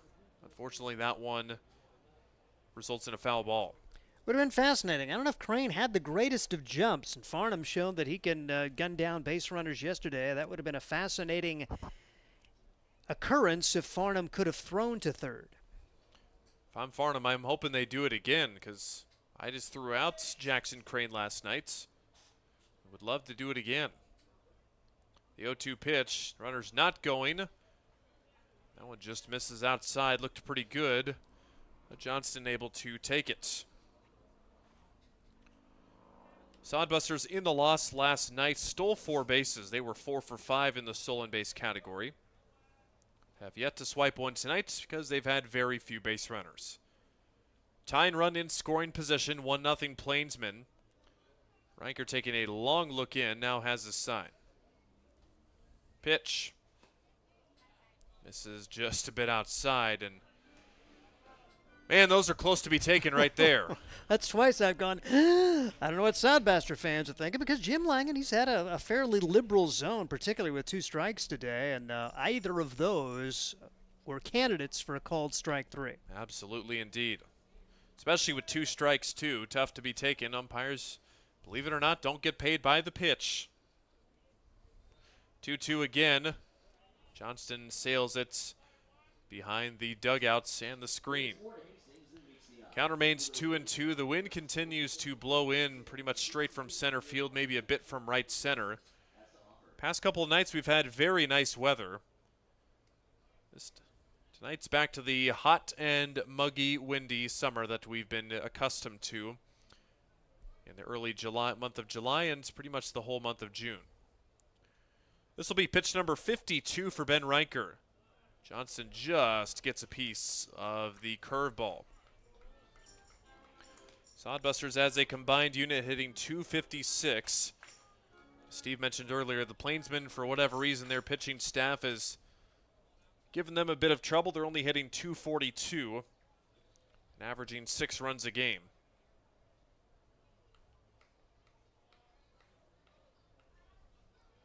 Riker taking another very long look in. Crane with a big lead at seconds, and there they go. It's inside. Throw down to third is on the money, but he's safe. Crane slides his hand in around the tag of Dean Samuel, and the double steal pays off for the Sodbusters. Really good slide for Crane. No argument at all from Samuel there, and the Sodbusters have 2 in scoring position and a rare 3-ball count from Riker. What a chance now for Weston Johnston. Definitely think he got his hand in there. It was a pretty good throw from Farnham. But yeah, nobody even was holding Crane on at second base, allowing him to get a much larger lead. Payoff pitch, chopped on the ground to short. The game will be tied. The throw to first is in time, and the double steal pays off and leads to a run. Crane scores on the RBI ground out from Weston Johnston. He extends his team lead and runs driven into 24 this campaign. Really good fundamental baseball there. The Sodbusters get the hit batsman, the single, the double steal. If not for the double steal, they would not be on the board, and new ball game here in the 4th. If that double steal doesn't happen, could be a double play to end the inning. So now we are back at 1 run apiece. Pitches upstairs to the 6-hole hitter, Luke Cossey. So before this inning, the Sodbusters only had 1 base runner, which was a leadoff walk to the second. They have now had a hit batter and a single, with the hit batsman coming around to score. Cossey out of play, 1 ball and 1 strike. So that does go down as an earned run in the category of Riker. He's given up just 1 hit. He's walked 1 and struck out 4. His pitch count still very manageable for him at 56. In this 9-inning contest, 1-1. Breaking ball at the top of the zone, 1-2.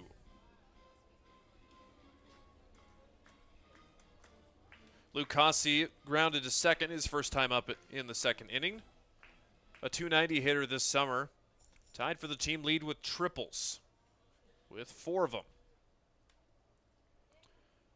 1-2, cut on and miss, strike 3. The high fastball. Kasi is late, but the Sodbusters tie it up on a hit batter, and an RBI groundouts. 1-1 through 4 innings. Inning number 5 headed your way with a brand new ball game at Duncan.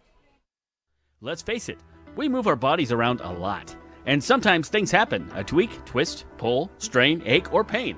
At Fisk Chiropractic and Sports Care, their goal is to restore your mobility, keep you moving, and ensure your rehabilitation is effective, efficient, and stress-free. Do you suffer from headaches and neck pain, lower back or sciatica? Call Fisk Chiropractic and Sports Care today. Start to discover wellness through chiropractic care. Fisk Chiropractic Sports Clinic.com. Start feeling better now. Hi, I'm a baseball umpire. My job can get pretty stressful. I have to keep my eyes open at all times, and if I don't make the right call, people boo me. So to relax, I visit a Nebraska lottery retailer like this one and buy some scratch tickets. It always calms me down. Hey, you cut in line. I did not. All right, you're out of here. Hey, he didn't cut. All right, you're out of here. I feel better already. The Nebraska Lottery. Top prize odds vary by game.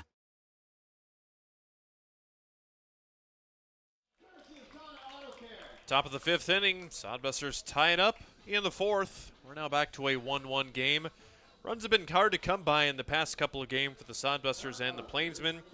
But ask anybody, and especially in this booth, think Steve and I are on the same page. We'll take a pitcher's duel over a barn burner any day and take over this pitcher's duel for inning number 5. Steve, all you, my friend.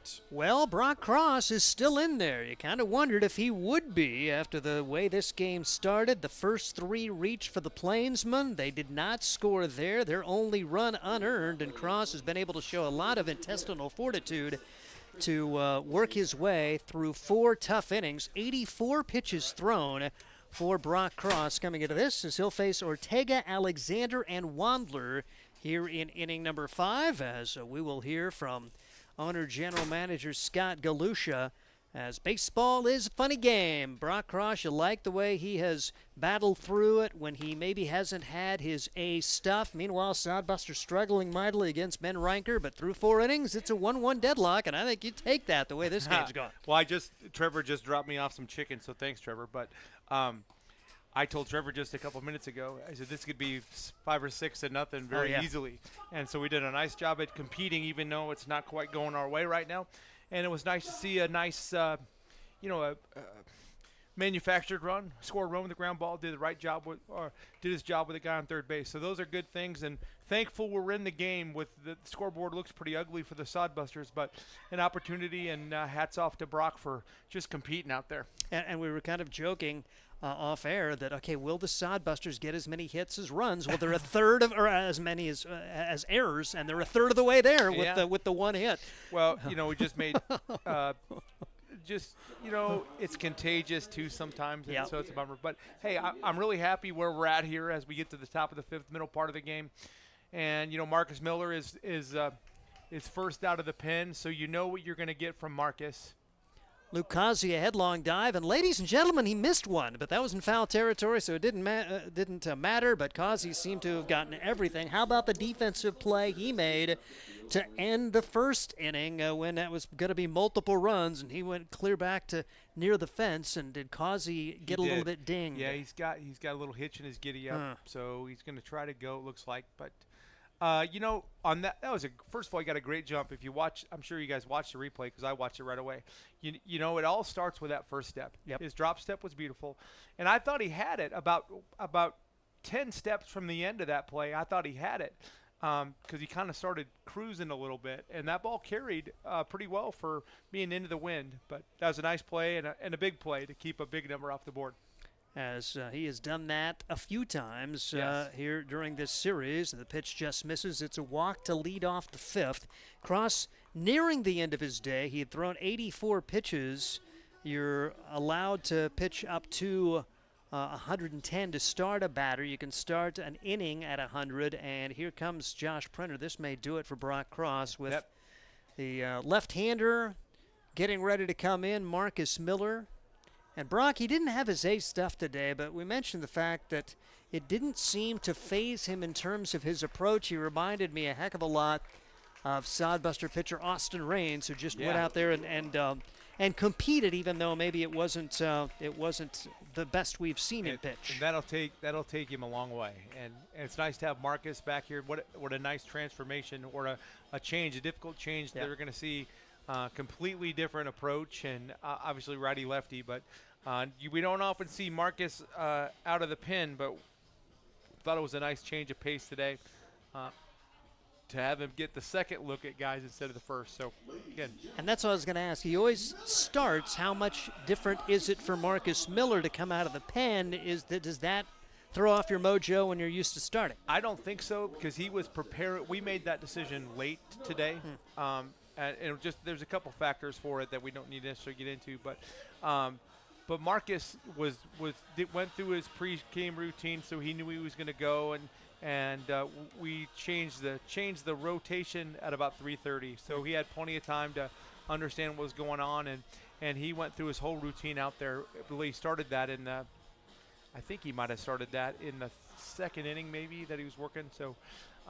Really happy that Marcus here. He's not often in that dugout in the top of the first inning, but it was good to see him in there hanging out with the guys. 2-1 record, a 4.74 ERA, making his 5th appearance. And if not for a couple of games against Fremont, his ERA would be well below 2. But Fremont has gotten him a couple of times. 14 runs allowed, 13 of them earned. 12 of those runs came in 2 outings against Fremont. Well, he's pitched against Fremont 600 times in 3 years. Yeah, that's true. He's seen them a lot. They know him. Yes, they know him. But 27 strikeouts, just 8 walks, and 1 hit batsman, and opponents batting 189 against Marcus Miller. And, if we even looked at that number even more, if Marcus throws strike one, I bet that average is closer to 100. But if Marcus gets down 2-0, 3-1, I bet that number creeps up pretty high. So Marcus has got to work on top, and if he works on top, then his stuff is really, really good. Here comes Brady Alexander, who is 0 for 2 today. He certainly should be 0 for 1 with a sac fly as he lined out to right field, but the Plainsmen had a little bit of a base running snafu that actually led to a Sodbuster double play back in inning number 1 as they survived a bases loaded, no out situation with no runs allowed, and we have a 1-1 tie in the 5th. Pitch swung on and missed by Alexander. Alexander's had some weird days. He had that 4-hit game, and 3 of his hits resulted in outs as the Sodbusters had 3 outfield assists on balls hit by Alexander that day. That was fun to see. That was really good execution by us, and this should be good unless good. Fly ball to left field. Cale Jensen battles the sun and is able to make that play. And retreating to first will be Ortega. One big first out here in the 5th for Marcus Miller. So I want you to look at the sky. I got about 25 calls today. Are we going to play today weather-wise? And even one of them was for my wife, who's watching and listening now. So hi, Karen. But she's like, is it raining down there? I'm like, nope. She was just pouring up here. Oh, interesting. Yeah, so in it was Grand pouring Island, up there. it's raining. Okay. Yep. And it was really weird. The storm in Grand Island was moving a little bit to the east, and right behind it came a storm that was heading straight south. Just a little bit odd. It kind of looked like a traffic jam there, but looks like we're going to be okay. But famous last words, exactly. Scott Galusha. Let's keep on rolling. I tell you what, the National we Weather deserve Service a little. We deserve a little weather mojo. Yeah, they are so good. Those people make me look good all the time because I just trust them, and they've just done a great job with telling me what's going to happen. And so we did a story Saturday with that crazy day, and I've made sure that we got some pub for the Nebraska or National Weather Service people because they've been outstanding. Dax Wandler at the plate now. He is 0 for 1, lined out to right field. He was the one that put the charge in it, and Causey chased it down to end that first inning. He's also walked. Yeah, I don't think Causey's right because he's walking around out there more so than he normally is. So we're going to have to take a look at him when he gets back in here because that would, we don't want that guy. He's our best first baseman and our best right fielder. Too bad he can't play 2 places. But Welsh has done a better job today. Yep. He's at first, and the Sodbusters are going to get an additional outfielder beginning tomorrow. Is Brady Alexander, who's 0 for 3 today, but now get hot again tomorrow, Brady. Exactly. So, he can have tomorrow off. and then he needs to be change ready your to go. green uniforms. He needs change a different color green, a little yellow, and need to be hot when we get to pier. And it's going to be fascinating. I say, Josh Printer, it's tough to juggle lineups here in the summer because everybody wants to play and to get the guys you want in the lineup, but to also get other guys at bats. It's an inexact science to say the least. You got to have the right kids on the roster too who can handle all of that. Yep, it's anything but easy. I guess that's the best way to put it. It's really easy to get position players. It's much more difficult to get pitchers, and so you've got to be careful with that balance, and it's challenging for sure. Little blooper to left field. Wandler. Now there's one on. I should say now there's 2 on and 1 out for Jake Steffes. Big opportunity here for the Plainsmen after the Sodbusters battled and clawed and finally got it tied. You want to put a 0 on the board here, but the Plainsmen, they have been pesky offensively against this Sodbuster team throughout the season, really. And Hastings trying to find a way to keep it even. And that was really good at bat. That's exactly what you have to do against Marcus. You got to not try to pull it and just try to put the ball in play and go the other way. And he did a nice job just serving that over to left field. Jake Steffes has hit Sodbuster pitching about as well as anybody coming into today. 7 out of 15. They have gotten him out once today. He's 0 for 1. He's also walked, and he takes a strike as Steffes down to the count. No balls and 2 strikes. Yeah. See, now Marcus is tough because, normally you wouldn't say he's going to try to sneak an 81-mile-an-hour fastball by him, but he's got him set up for whatever he wants to do here. Miller brings it home. Outside for a ball. Good stop for Greaves. Marcus Miller, good baseball player, but a better disc golfer. Professional disc golfer. I'm not even sure. I mean, he's a good coach, too. He's doing a nice job with Johnson Imperial Homes.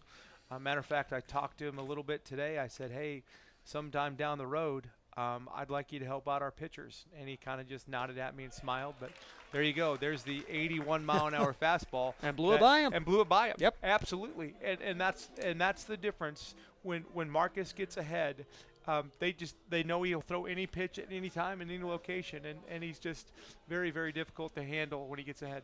2 outs in the inning, and Dean Samuel will come to the plate, trying to get that runner home from second base. First and second, and 2 outs, and it is the beer batter as he comes to the plate now. Sodbusters, the people who picked their beer batters have done a decent job. 13 out of 19 games this year, the Sodbusters have struck out a beer batter at some point during the contest. Yeah, I just kind of let that happen. But if it doesn't happen, every once in a while, everybody looks at me and I just give them the old wind the finger to let's go. And so, you gotta be smart. You gotta be safe. But in the same sense, I want to do what I can for these people that are out here supporting us. Decent crowd here tonight on a Monday as the pitch is fouled away. 1 ball and 1 strike. The last chance to see the Sodbusters for a week, but then you come on out. You just you get a tent and you come here and spend about 12 days, 11 games in 12 days. Steve, for the Sodbusters. I'll be just to your right, about 2 feet for about 2.5 weeks.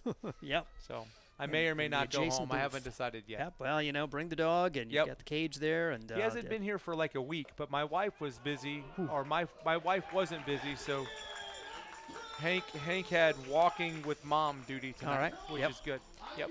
I'm sure he's happy the fireworks are over. Oh, yeah, that's just, I can't believe how much money people spend on those. It's crazy. I thought it was a war zone at my. I mean, I think Beirut might have sounded quieter than my house on the 4th. 1-2 pitch on the way. Foul ball. Samuel stays alive. He's out of La Sierra, California. The Golden Eagles, an NAIA school, 22-20. Where did you say that was from? What state? California. California, okay.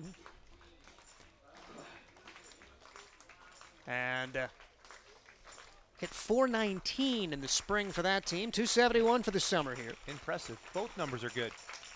Bouncing ball to the left side. It's going to be fielded by the third baseman, Johnston, who's able to step on the bag. And a good job there for the Hastings Sodbusters. The leadoff walk, 1 out single, and nothing to show for it as the Sodbusters now will have a chance to grab the lead for the first time today. Nice job of validating that, getting back on top, kind of the mini hold there, and And so we just got to get some better at bats. How many pitches has their pitcher thrown, just out of curiosity? Finally had an inning where you made him work a little bit this past frame, and Reinker up to 58. 19 of those came this past inning. Yeah.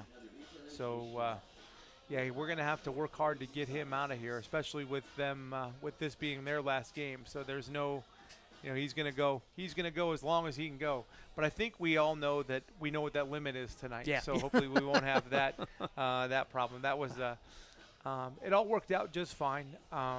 We won the protest. I'm sure you said that. We you said do won the your job. protest, but lost the game. Yep, I guess is the easy way to put it. Yeah. Which they deserve to win anyway. Well, that's what I said. Mhm. I would have felt bad because, I mean, although it would help us, and I think I said this exact thing to you earlier today. They deserved to win the game last night, and it would have been sad to. It would have been beneficial for us, but yet sad if we would have had to switch that just because. Because I just don't think there was any malcontent there, or any effort to create an advantage. So, and of course the only outcome of that, Bo Boyle did have to serve a 1-game suspension. I think it happened to the Sodbusters a year or two ago, where you had a pitch count snafu. Yep. And so that is the first penalty. Now, if it happens a second time, then I think there is a forfeit forthcoming. Yeah, there's not too much of a chance for that since this is their last game. That's right. Not this year. Not for them. Yep. No. So, yeah. And so I think we're going to, it's just one of those things. And really that's just for the pitcher's protection because the pitcher doesn't want to come out. That's just human nature. But Tyler Welch at the plate against Ben Reinkers. Did a good job. 58 pitches thrown, allowing just the 1 run on 1 hit. He has struck out 5. Tyler actually put the ball, he hit pretty solid, just happened to hit it right at the shortstop last time, but it was good contact. Reinker, guy who beat the Sodbusters earlier this year, working 5 innings, allowing 1 run on 3 hits and striking out 9, so he has been really tough on the Sodbusters. He's nice. He does a nice job. He's right around 86, at least what he was early in the game when I looked. So Connor and Noah do a good job over there, and of course you have Mason, who is money doing what he does, and I know he's got other things going on, which I get, but I sure sleep better when I know he's here. Ground ball to the shortstop, thrown away. We have seen Dax Wadler be really good, but he rushed that throw a little bit, and the Sodbusters have a leadoff man aboard on the error, and the opportunity now on the second error of the game for the Plainsmen as the Sodbusters will have their 8 and 9 hitters coming up. Hastings has not had many opportunities. It's only the second time that they've had their leadoff man aboard here in the bottom half of the 5th inning. I think just in a 1-1 game, I think you're going to see the bunt come here, and we're going to take a shot with Jet. We'll see. Pitch taken on the outside corner for strike 1 to Jude Greaves. Greaves, a Metro Community College, Kansas City guy. 3 multi-hit games for him, batting .220 coming into today. 1 for 5 against the Plainsmen before today's competition. 0-1 pitch misses. I think, his numbers don't jump off the page. He had a pretty good injury and didn't get to play in the spring, but I think there's really, really bright days for Jude moving forward. Just a wonderful young man. But I just think he's going to get better and better.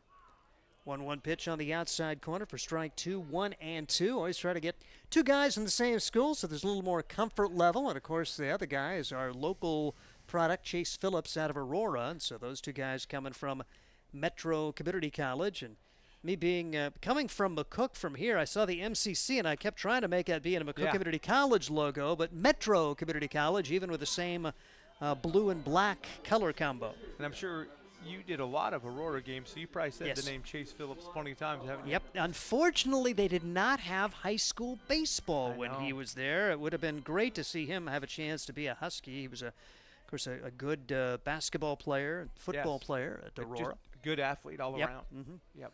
And another really good kid. I didn't know. Of course, with me not being coaching high school baseball anymore, or being around that anymore, I lean on Kirby for the information. But I wasn't aware of Chase Phillips until he called me one February evening. So. And I thought that was a name I thought about, thinking of area guys. Of course, you got the Central City connection, and there's a kid from that plays for DCB and played for Central City Centura. Barrett Freese is going to go up and play at Northeast Community College. It'd be kind of cool to see him in a Sodbuster Scott's uniform son, right? next year. Scott's son? Yeah, that may be right. Yep. Yeah, so. Scott pitched at Nebraska. Oh, wow, okay. Yeah, Scott pitched at Nebraska, so he's got good genes. And actually, I saw Scott just not too long ago. I'm not sure if I was at the grocery store one way or the other, but we visited a little bit. But, yeah, Freese is good family. And good genes for him, and that definitely is a guy that is on our radar moving forward. And, you can give any of those kids my phone number if you want. That helps, because my best recruiters are people that do what we do, those dugouts and everybody else involved. So please don't hesitate. If you think a kid might be good enough to play at our level, pass him our way. Well, Jacob Rule, who was a Central City guy this year, he's going to Creighton. I don't know if we're going to have a chance at him next year, but that would be cool to see him in the area. Yeah, it's going to be a new era there at Creighton. So we're kind of going to see what happened. And out of way, Jet, you better hurry. There's the throw to first. It is not going to be in time, and it gets away. Runs. Here comes one run home. Rounding third is Greaves. He will score. Jet Hannaford, after the walk to Greaves, put runners at first and second. Hannaford put the ball in play. The ball was thrown away down the first base line, and Hastings has not hit a ball out of the infield in the inning, and they lead the game 3-1. Beautiful.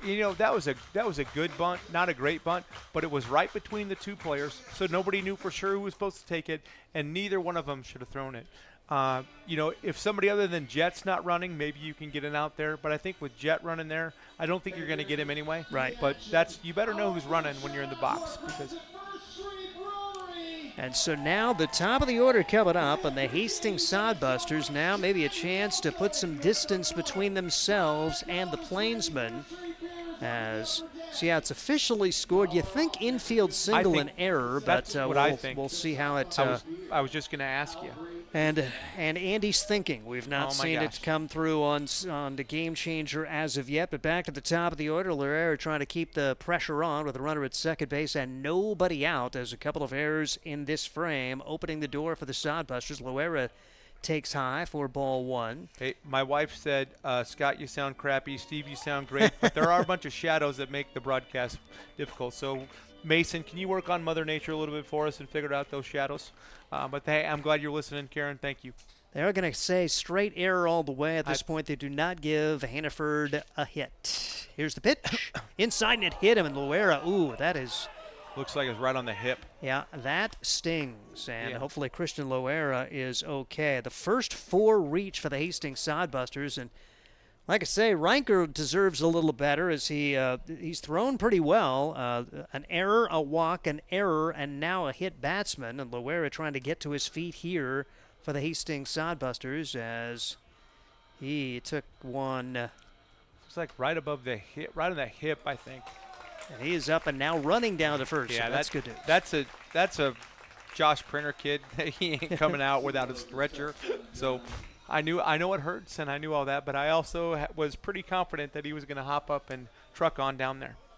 And Hannaford, I get a kick out of him because if you've seen him walk or if you've seen him get hit by a pitch, and he just sprints to first and base. Then the whole dugout cheers him on when he does it. And was it last night that he got hit and was there for a while? Yeah, and then finally just got up and and he's at first. And that was one. I was disappointed in my spotlight with him because I was going to ask him why he did that, and I totally forgot to do that. Well, you can talk to him again. There's no rules I against suppose. that. Well, we got a lot of guys to talk to before this season's done. Now the Sodbusters have Drew Vega and a really chance to make this hurt. We've seen a couple of free passes, couple of errors. Vega at the plate. He squares. He takes strike one. I still think it's a bunt. I didn't look at Josh to see the signs, but I truly think with Jackson Crane's propensity to put the ball in play, I think this is put the pressure on them. They already messed up one bunt. Let's see if we can put a little more pressure on them and manufacture a run here. Sodbusters have 3 runs on 1 hit in the game. They've committed 3 errors. And now a couple of errors here. Sodbusters will send the runners from second. And it's a safe. A steal for Hannaford. He may have gone on his own. Loera was a little late breaking. That kind of tells you maybe it was Hannaford just taking off. One way or the other, it's a double steal. Sodbusters love to do that. Now they have runners at second and third and nobody out. And 0-2 count on a good Vega. throw gets him there, too. The ball was a little high and a little on the left field side. Otherwise, they might have got him. But Jed had a good slide to the outside and was able to steal it. Saw Crane with a great slide earlier when he probably should have been out on an earlier double steal as the Sodbusters lead it 3-1. Again, they have not hit a ball out of the infield in the inning. They have 2 on the board, 2 outs, and nobody on, or 2 on and nobody out. I am going to change that. I think it was a hit, but I'm sure I'll have to convince Andy of it. But it's our guy, so let's give him a hit. Here's the pitch.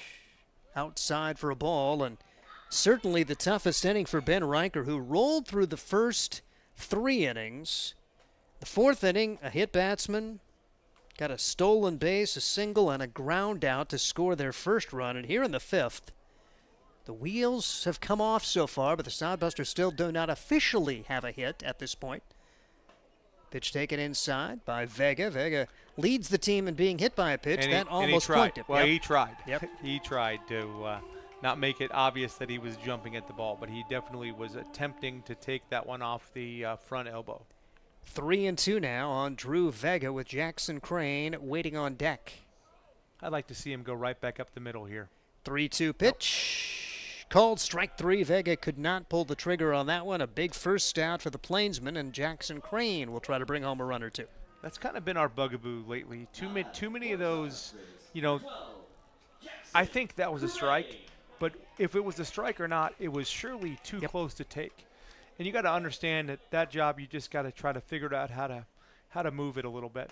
We have, I should say, the Hastings Sodbusters have struck out 6 times, and 4 of them have been looking in this game. And by the way, you can say we. You're a we. I am not. That is an irritant to me for broadcasters. Okay. So I generally don't, just because, well, I don't play. And I understand that. Yep, but just know that you're part of the family, and we consider you.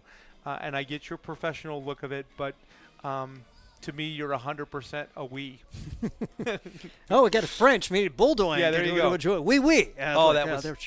Did we talk about that on air? Yes. Oh, that was so good. The French-speaking, and one of the more entertaining interviews we had, Jacob Bouldoin, the French-speaking Canadian.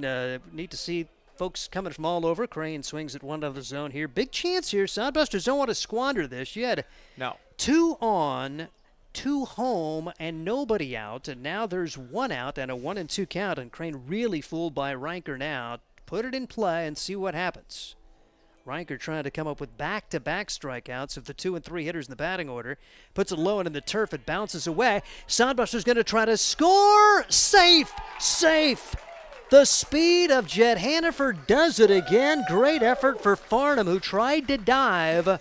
And the Sodbusters will get 1 home on a wild pitch that didn't get very far away, and Hastings takes a 4-1 lead.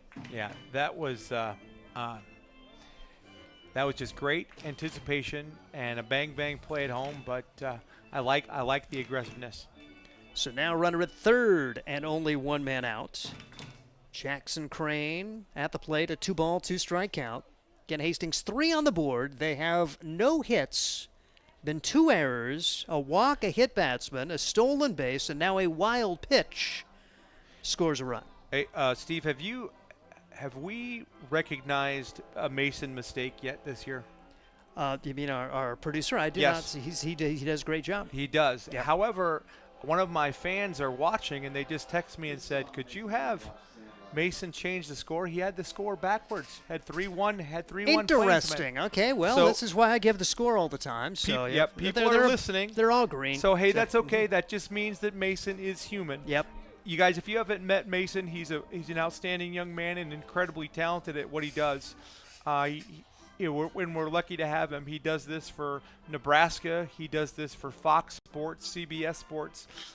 Just finished his freshman year in college, and you're gonna see his name scrolling over the years as somebody's doing it. I think we're checking the count here, and it should be 2 balls, 2 strikes, I believe. So. That's Jimmy, though. Jimmy's going to take a lap around, make sure everybody knows what's going on, because he 100% wants to be helpful in every way.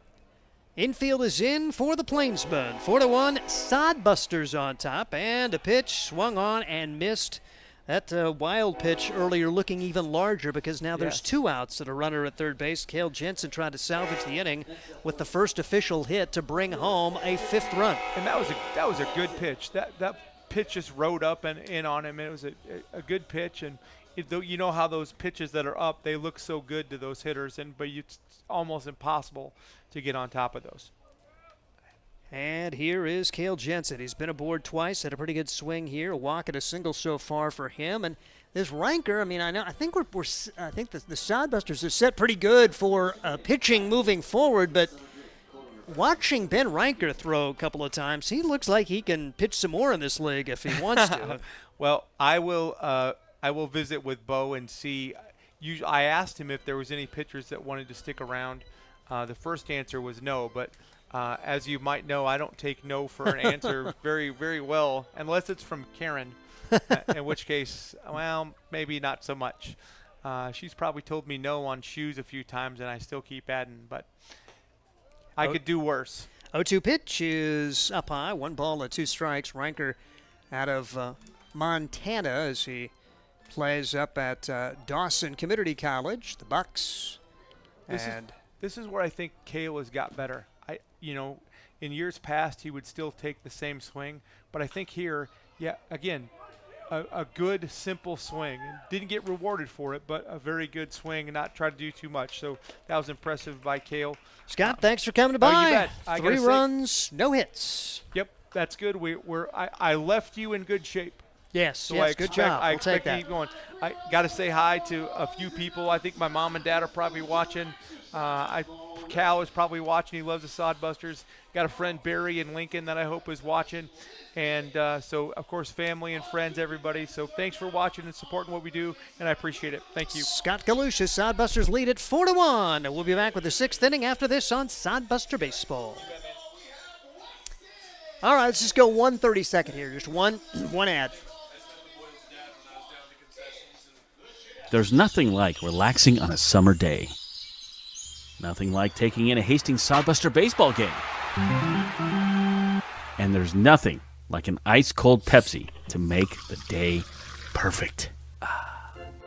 Pepsi Cola of Hastings wants to make your nothing like be the best day it can be, whatever the occasion. Enjoy your favorite refreshing Pepsi product throughout the Sodbuster season and make your nothing like memories. Pepsi Cola of Hastings, a proud sponsor of Hastings Sodbuster Baseball. We head to the 6th inning. The Hastings Sodbusters coming up with 3 runs, no hits. There were 2 errors. The Sodbusters' first ball hit out of the infield was a line out from Cale Jensen to center field, but they get 3 runs on the board, and for the first time today, Hastings leads it. It's 4-1 as we head to the 6th inning, and once again, here's Ryan Valenta. Thank you, Steve. And like we said, the Sodbusters getting the lead here. A little bit of a sloppy defense by the Plainsmen, and interesting scoreline for both teams now. Sodbusters 4 runs, 1 hit, 3 errors on defense. The Plainsmen 1 run on 4 hits and 2 errors on defense. Of course, both of those errors coming in the last inning on a couple of costly throws in the infield on what should have been surefire outs, that ground ball to the shortstop, and then the bunt that could have been recorded as an out at first base.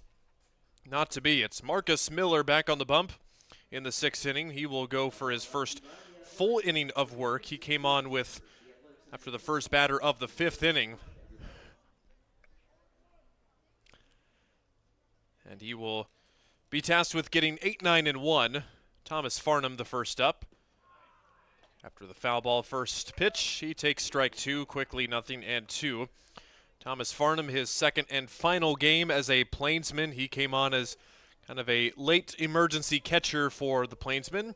He's done a nice job behind the dish, but still looking for his first base hit. Not going to get it this time as Drew Vega makes a sparkling play, throwing away from his body, and makes a pretty tough play look fairly routine. 1 up and 1 down. Fun to see Vega back at second, Loer at short. They are a really nice middle infield combo for the Hastings Sodbusters. So next up, it's the 9th place hitter, Jax Budigan. Budigan has gone down by way of the K twice. Both those times were against the starting pitcher, Brock Cross, however. Again, final numbers for Cross. He goes 4 innings, 3 hits, 1 unearned run, 5 walks, and 5 strikeouts. Pretty feast or famine for Brock tonight. That's Marcus Miller, who is now the pitcher of record, with the Sodbusters getting the lead in the 5th inning. And for Miller, just do what he does best, throw the ball over the zone and let the spacious confines of the ballpark and the defense do the rest of the work. 1-1 to Budigan. Missing low and away, 2-1.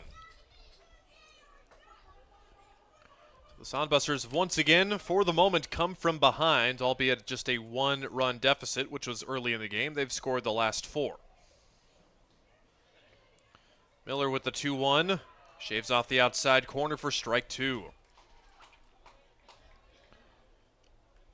Plainsmen getting the win last night by the score of 5-3. They lost on Saturday 12-5. However, the Plainsmen have out-hit Hastings in both games. That is strike 3 swinging, gets away from the catcher, and safely down at first base is Jax Budigan. He strikes out for the 3rd time, but the wild pitch, that was up and in. It almost hit him. You thought maybe it ticked off the back, but obviously not. Greaves couldn't chase it down fast enough. Really smart for Budigan, realizing, okay, I swung at a really bad pitch. Is the catcher going to get that? So he never hesitated, and there was really no chance for Jude Greaves. Yeah, a lot of guys, they'll be so defeated that they just struck out for the 3rd time. Just kind of stand at the plate, but no. Budigan realized it all the way, and he'll be on base for the first time tonight. Now it's back to the top of the order in Braden Boyle. Strike 1 is called in the inside corner for him. It's 0-1.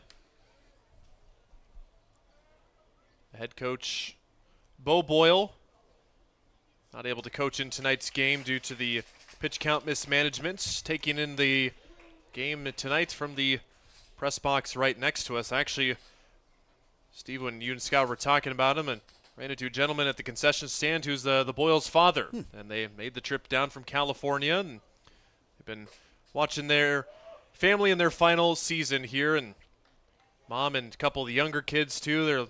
And those younger kids, they're going to be ball players too when they grow up too. So the Boyles live and breathe baseball. Get that pipeline to California, send a couple more to Midland or the Independence League in the coming years. 1-2, runner on the move, then stops, but it's fouled off, so it's remains a 1-2 count. You can actually see Mom, she's leaning on the first base dugout right now, got the phone out recording. Her youngest son, Braden. Again, Braden's the youngest. Brady, who's not on the team anymore because he broke his thumb diving for a ball. He is just got surgery on it recently, I was told. And then the oldest, Bo, the head coach. Boyle doing a nice job of staying alive. Of the 4 hits for the Plainsmen tonight, he's got 2 of them. Well outside by Miller. 2 balls and 2 strikes. You take the lefty-lefty matchup in most cases. But Braden Boyle, in this weekend at least, he's seen everything pretty well. Came into tonight's game just 2 for 12 against the Sodbusters, but he's 2 for 3 tonight.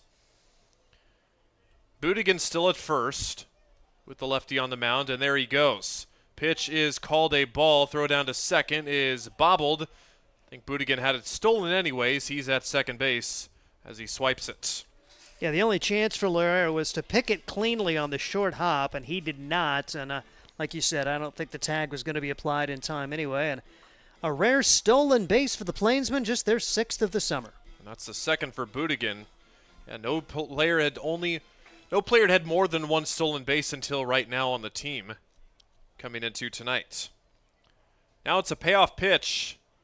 And Boyle doing a really good job of fighting at the plate. He fouls off another, and we'll see one more pitch. So that was pitch number 7. We will do pitch number 8 of this at-bat.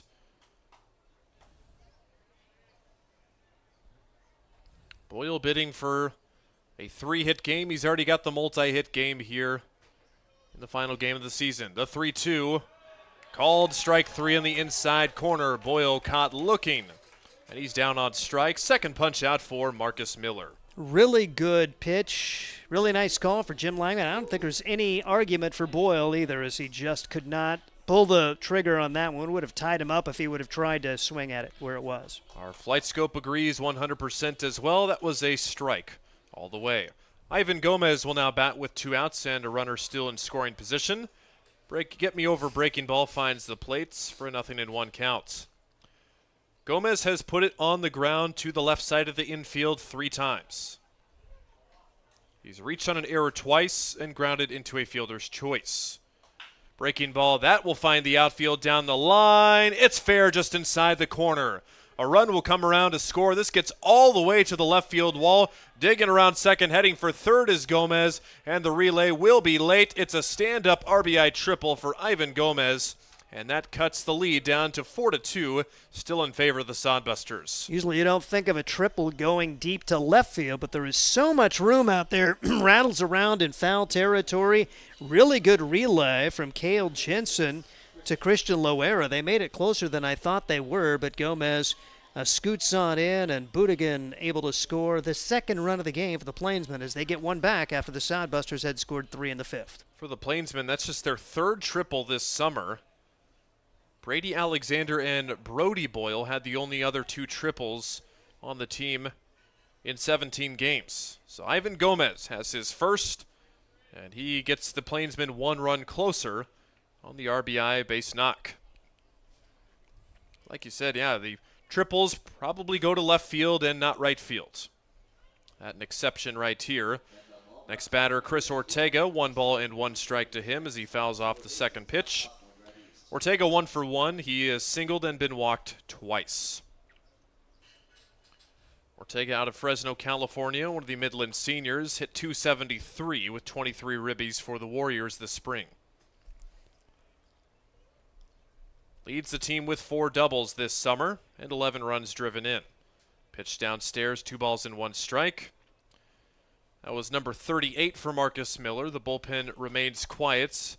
Miller a starter by trade, so he's got plenty of gas left in the tank, and for him it's his first time out in a week, so he's had plenty of rest.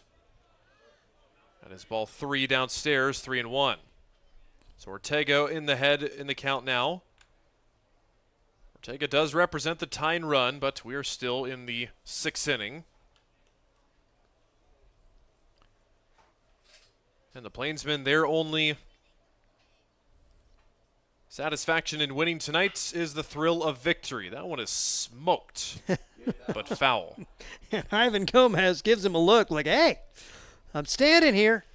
Yeah, that one would not have felt good had anybody been in the way of that screaming line drive. Would Josh Printer have reached out for it if he would have had the opportunity? We will never know. I say yes. Yeah. So does Mason. It's a full count now to Gomez. Swing and a miss, blew it right by him for strike 3. Miller gets a couple of Ks in the inning, but a run does come across to score. It's 4-2. The Plainsmen still trail it after the Sodbusters' 3-run 5th inning. They'll look for more when we return from Duncan. Hastings Sodbusters baseball's in full swing, bringing you another fun-filled summer of high-level collegiate wood-bat baseball at historic Duncan Field. A great way to spend a summer evening with your families at a Sodbusters baseball game. Go online to HastingsSodbusters.com for their home game schedule or to purchase tickets. Hastings Sodbusters baseball. It's a hit. Got the spirit of the game. The Hastings Sodbusters. Core CPAs is your locally owned, full-service accounting firm. Our team of professionals have years of accounting experience and focus on building in-depth relationships with our clients. Our comprehensive and customized solutions are tailored to your specific needs. We pride ourselves in our commitment to integrity, objectivity, and professionalism. At Core CPAs, we provide tax services, payroll, bookkeeping, assurance and financial reporting, and much more. Visit our website at corecpas.us. Through 5.5 at Duncan Field. Not the quickest moving of games, even though runs have come at a premium for the most parts for both sides. But it's the Hastings Sodbusters that enjoy the lead right now. Looking to win the weekend series against the Plainsmen. They've already won the weekend series overall, getting a pair of wins against Fremont and the Plainsmen. So actually they would just tie the series. Weston Johnston swings at the first pitch, and that's headed towards the fans. It lands right in the lap of one of the younger kids who's on his phone. Pay attention over there. Goodness gracious. They did look up from their phones when everybody else was reaching towards it, but some people, they wouldn't do that. Here's the 0-1 to Johnston. That's through the right side and a base hit. Johnson let that ball from Ben Riker come to him, and he's got his first hit of the night with an opposite field single. Ladies and gentlemen, the Sodbusters have their second hit, and my message is, kids, you're at a ball game. Watch the ball game. Are they watching it on a Game Changer? Hey, we just got our second hit. Pretty cool. Maybe they're watching us, and, I don't see them glaring at us, so they're probably not. But, for Weston Johnson, he continues his hitting streak to 5 straight games now with at least one base hit. Luke Cossey will foul that first pitch off to the Plainsmen dugouts. 5, 6, and 7 coming up. That's now the 6th place batter, Cossey, who's 0 for 2 with a ground out to second and a strikeout. Ben Riker still in there for the Plainsmen. He's up to 90 pitches on his outing. Johnston away from first. Cossey showing bunts, but taking it back for ball 1. And that's last hit by Johnston, just the second base hit for the Sodbusters. Riker had control after the first 3 innings. 3 runs came home last inning without the benefit of a hit. Sodbusters looking for more here, up by just 2 now. 1-1, cut on and missed.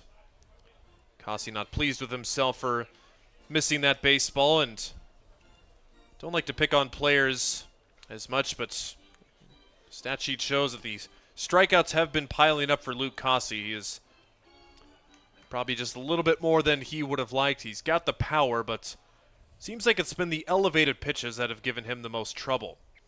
1-2 from Riker in the dirt. Johnston was on the move with the pitch, so he will cruise into second base uncontested.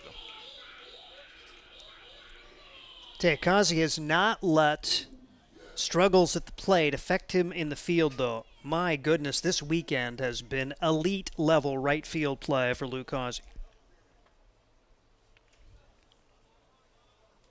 So Johnston now in scoring position after the Plainsmen got 1 in the 6th. Sodbusters looking for that run right back.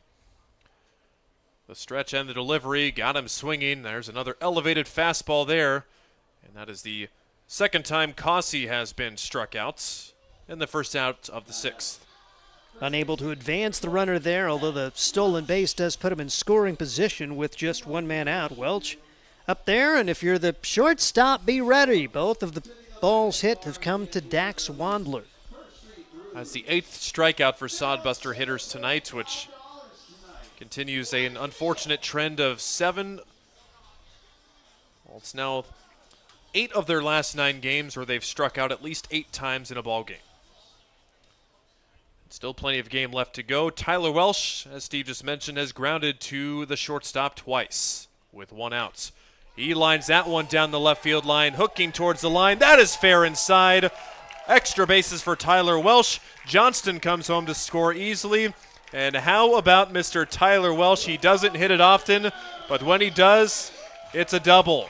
His 3rd hit, his 3rd double of the summer. His 3rd hit against the Plainsmen as comes through here, and that is a large answer for Hastings as they come back to get the run right back. And good news for the Sodbusters. It looks like that's the end of the day for Ben Riker, who's just been a pest against Hastings in his 2 appearances this summer. That was pitch number 96 right there, and Tyler Welsh not waiting around at all, putting it in play the first pitch he sees. His RBI double. He does have some room to work with still. Hilton Merriman, I think he's signaling maybe hold on, get ready, because the leash is short here. And last game of the season, Plainsmen may be thinking, what are they going to do, suspend us for the next game? We don't have a next game. We're going to throw this guy for 110 pitches again. Well, he can throw it up to 110. He's not there yet, but you can bet they have their little game changer right handy. Well, and so do the Sodbusters. They're looking at that pitch count, too, and they're ready to let everybody know about it. Here's Jude Greaves. Sprays the first pitch out of play, 0-1. After the Tyler Welsh double, we're now at a 5-2 score. The Sodbusters get their first extra base hit of the contest. And Welsh with 3 hits this summer against this only team right here. The 0-1 to Greaves. That one's off the facade of the press box over to our right and lands back in the front row of seats. Jude Greaves with the 0-2 counts. He is 0-for-1 today, grounded to the shortstop and walked. He walked and scored a run, part of that 3-run 5th inning. Riker approaching 100 pitches, can go up to 110, and then you have to come out. The 0-2. You're supposed to come out. It's a suggestion. We found that out yesterday. Well, I mean, obviously pitch counts are in place for high school kids, but they're college kids. If they want to throw their arm out, they're adults. Let them make that decision. No, we don't. We don't. Because here in the league, we wanted to protect them, and that's one reason they'd have the pitch counts because the kids would. Pitches, they would, yeah. They would want to, so it's in there for the guys' protection too. And most of these guys, you're borrowing them. You want to send them back to their college healthier than when you got them. So we make light of it, but yes, there is a definite reason for the pitch count rule here in the Independence League. 1-2 to Greaves. That's get back to the screen. That's a wild pitch. On to third is Welsh with 1 out. Count goes to 2-2, and we're always finding ways to poke fun here because Steve's absolutely right. Some guys, they would try and pull a Tim Lincecum, and even though they're having a good game, like go to the one reference where there's one outing like the early 2010s where Tim Lincecum pitched like 157 pitches because he had a no-hitter going where he had like 5 or 6 walks in the game. That's out to center for Greaves. Racing in is Brady Alexander. The runner Welsh tagging. Catch is made. Throw coming in on a hop, but Welsh is under the tag. A sacrifice fly for Jude Greaves, and the second run comes home to score. It's 6-2 Sodbusters. Good inning so far. Johnston with the leadoff single. You had the strikeout, but Welsh with the RBI double, and he scores. Good fundamental play for Greaves to get that to the outfield. And here comes Hilton Merriman, tonight's interim head coach. He will come get his pitcher, Ben Reinker, 100 pitches even for him tonight. And after he stymied the Sodbusters in his last start, Hastings gets his number this evening, and some hugs, some dap-ups on the mound. An excellent outing for Reinker in his last outing. He got tagged late, but, man, got to tip your cap to the Plainsmen starter the first 4 innings. He was very darn good. Sodbusters eventually figured him out, though, and the Plainsmen will get a new pitcher on the mound to finish out this 6th inning. 6-2 Sodbusters. We'll tell you about the new right-hander when we return. Blue Fork Kitchen features elevated comfort food in a family-friendly, fast casual environment. With a full menu, you can sit down for a nice meal or order online for pickup. From salads and wraps to burgers and steaks, Blue Fork Kitchen has your kind of food. Open Tuesday through Thursday, 11 to 9 p.m., and Friday and Saturday, 11 to 10 p.m., with a special brunch buffet Sunday from 9 to 2 p.m. Blue Fork Kitchen is located in the Cimarron Plaza, 38th and Osborne Drive in Hastings. Like them on Facebook. At Hastings College, we celebrate all the ways you shine. From more than 20 athletic teams to band, choir, theater, and art, plus esports, creative writing, speech, and media. Join in to earn a scholarship and find your people, the friends you'll hang out and have fun with. It's what makes Hastings great. So check out Hastings College, where your experience matters, in the classroom and in the activities you love to do. Visit us at hastings.edu.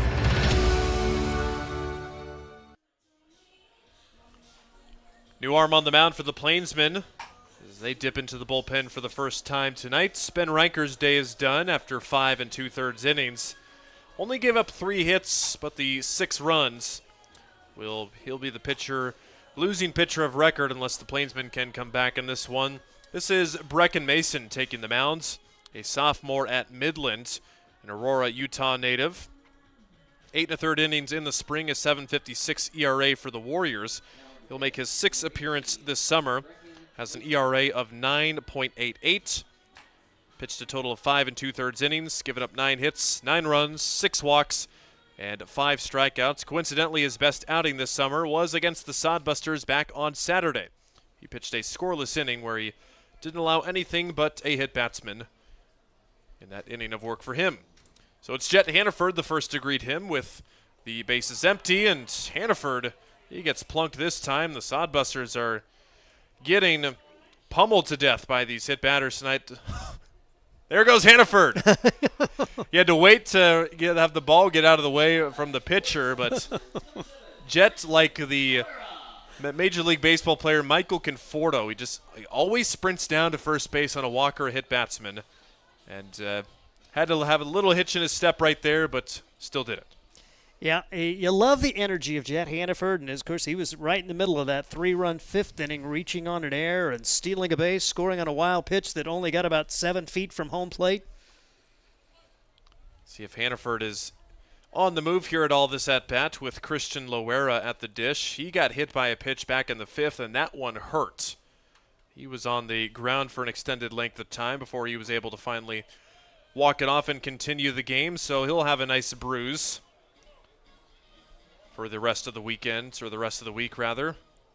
Doesn't feel like a Monday. It feels like a Sunday night game again. I don't know about you, but wraparound series are confusing. They are. Woo! That pickoff throw gets away, and it actually hits some of the Plainsmen that are coming back from the bullpen. However, Hannaford will still get to third on the throwing error by the pitcher. You can see that there are about 4 black jerseys that are walking back in from the bullpen. Maybe it dodged them, but saw them all kind of protect themselves like, oh gosh, there's a baseball flying at me right now, but not before Steffes could retrieve it. And that was the A pickoff move in terms of the speed. He gunned that baby over. And there's a lot of foul territory out there. Hannaford getting to third easily. So a third error of the game for the Plainsmen. Mind you, the Sodbusters, they made 3 errors in the first couple of innings. But now the Plainsmen have evened up the ledger in the error column. Loera sends it on the ground to second base. There's Ivan Gomez over to first, and that's the third out of the inning. Sodbusters will settle for the 2 runs as they extend their lead by 4. 6-2 your score. We're through 6 at Duncan. Sodbusters looking for the win on getaway day. 7th inning after these messages. Let's face it, we move our bodies around a lot. And sometimes things happen. A tweak, twist, pull, strain, ache, or pain. At Fisk Chiropractic and Sports Care, their goal is to restore your mobility, keep you moving, and ensure your rehabilitation is effective, efficient, and stress-free. Do you suffer from headaches and neck pain, lower back or sciatica? Call Fisk Chiropractic and Sports Care today. Start to discover wellness through chiropractic care. Fisk Chiropractic Sports Clinic.com. Start feeling better now.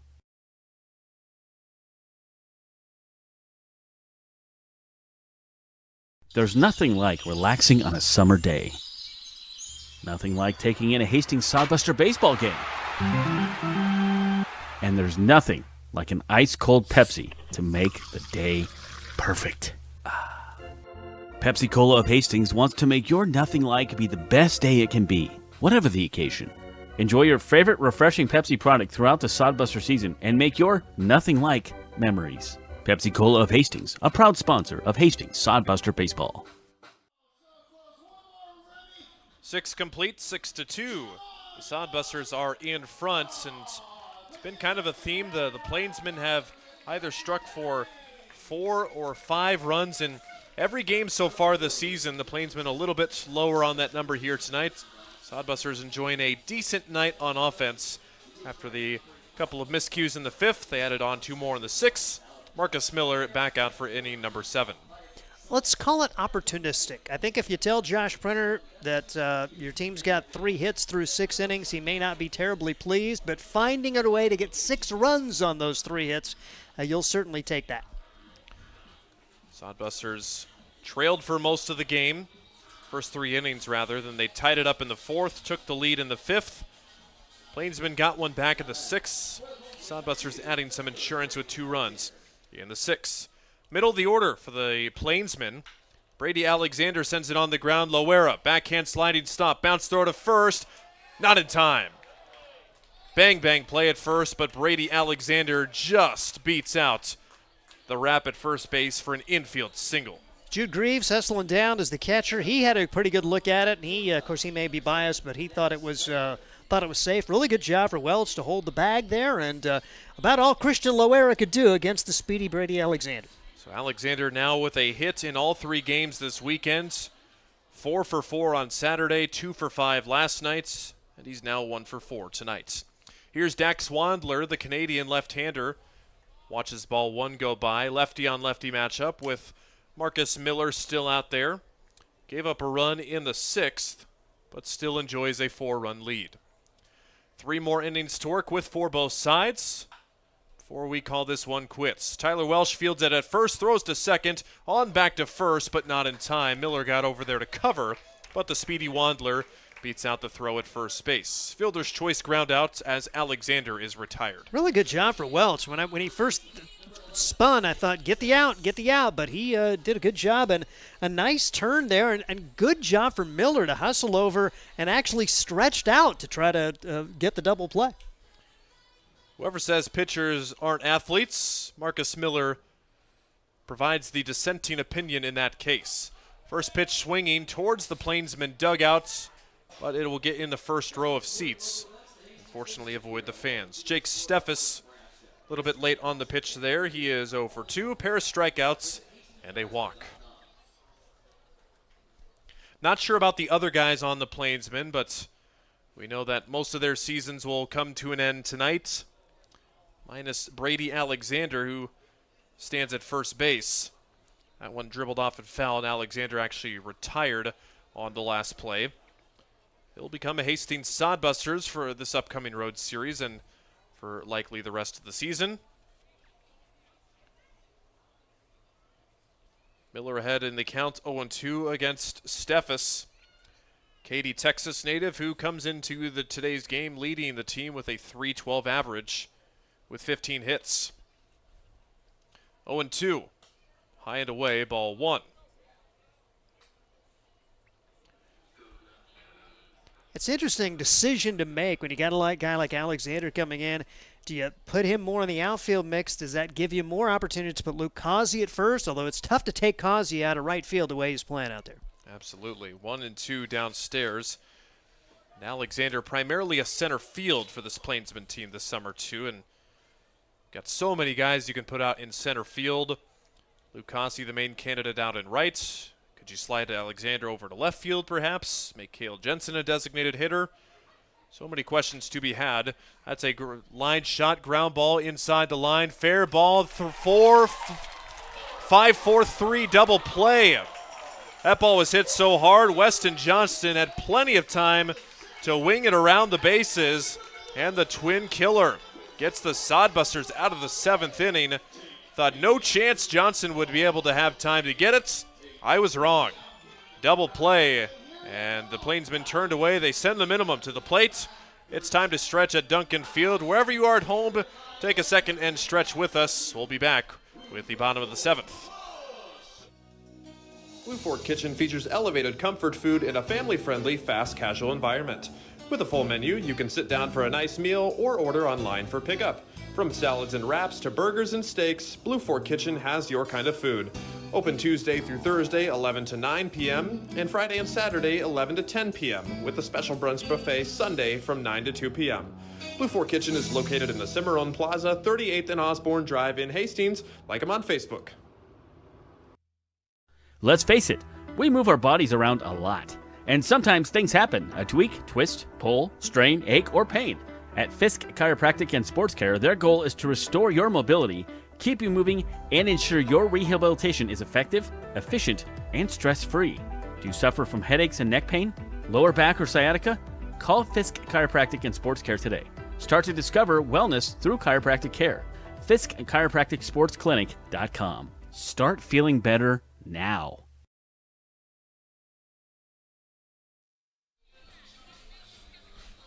Stretch time at Duncan, and Getting stretched out on the mound. Once again, Brecken Mason, he'll be on for his first full inning of work for the Plainsmen. He came on with a couple of outs in the 6th inning, hit the first batter he saw, and then got the last batter to ground out. So he is the second pitcher on. It's Drew Vega, Jackson Crane, and Cale Jensen to come to bat in the bottom of the 7th. Sodbusters looking for the win on getaway day to take the weekend series. As Vega shoots one into left field, it will drop in front of Braden Boyle. Drew Vega's first pitch swinging, that's got to feel good for Drew, who was 0 for 3 with 3 strikeouts before that one. A solid single to start off the 7th. Something to say, really just a good approach and hit it where the pitch came in, and we'll see if they can add some more here up by 4. Good returns for Brecken Mason. The middle 80s fastball. There goes Vega. Ground ball to second base. It's bobbled by the shortstop Wandler. Bobbled again, and no play at first. E6. That'll be the 4th error on the Plainsmen tonight.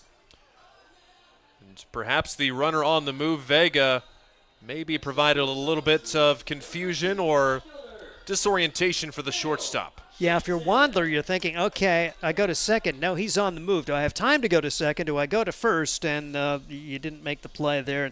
And they were pretty solid defensively through the first 4, but it started to come undone in the 5th, and now they have errors each of the last 3 innings. Sodbusters trying to take advantage and extend this lead. Now, the Plainsmen have been, for the most part, they've been playing pretty rock-solid defense, like Steve mentioned, especially last night as well. There was that one game where Sodbusters and Plainsmen combined for 9 errors. Pitch is in there for a strike to Cale Jensen. Well, the doubleheader when the Plainsmen swept Hastings, they were excellent defensively. Had an outfield assist that day. That twin bill, they were really good, particularly up the middle defensively. Sun is set here at Duncan. Just the lights and the fading daylight left. And Cale Jensen pokes that one to center field. Here comes Vega around third. The throw in is way off target. Doesn't matter because Vega would have scored easily. The Sodbusters getting on Brecken Mason early in the counts. That's a C&I single for Cale Jensen. He's got a multi-hit game and an RBI. Sodbusters' first 3 have reached, trying to put this baby on ice, eliminate any doubt here in the 7th inning, all the way up to 5 hits now for their 7 runs. Sodbusters had 1 hit through 5 innings, but 2 last inning and now 2 this inning. And it is still far from over. The first 3 have reached, and now Weston Johnston outside for ball 1. Johnston, with a hit today, also drove in a run on a ground out. And if none less, just showing the Sodbuster offense, hey, this is how we've been playing ball. We might have gotten away from it a little bit. Just an on-field reminder, visual reminder of this is what it feels like to hopefully give those bats a lot of confidence heading into this weekday road series. Huge road trip to Oahe. 3 games, 2 days. Oahe coming into today at 6-2. Casper 5-2. Spearfish 4-3. Fremont 4-3. Sodbusters in last place at 2-2 coming into today in the second half standings. Johnston chops it on the ground to third. Samuel Fields touches the bag at third, but will not get the relay time in time to first. Well, it's a fielder's choice ground out. Crane is retired. Good job by Samuel to get the lead runner for the first out of the inning. Yep, fundamental play there and able to step on the bag. Causey now, you talked about Vega getting a big hit. You'd love to see Luke Causey see one get to the green and get him in the hit column and give him some confidence heading into the week. Causey 0 for 3 tonight. A ground out and a pair of strikeouts. Sodbusters have done a good job at putting the ball in play their last time through the order. Only 1 strikeout in the last 9 batters at the plates. Pitch called a strike to Luke. First and second with 1 out. Sodbusters now lead it by 5. Outside ball 1. Brecken Mason, the pitcher for the Plainsmen, an Aurora, Utah native. Righty staring in at his catcher, Farnham. Jensen got a big lead at second, but isn't going. And the backup door breaking ball finds the zone for strike 2. Luke Cossey, a .323 hitter at home, .290 on the summer. This is a Sodbuster team that's needed to get some offense and some hits going against this Plainsmen team. It only averaged 6 runs a game in their first 5 games. Had 1 blowout win and a couple of bad losses. Cossey steps out and calls time.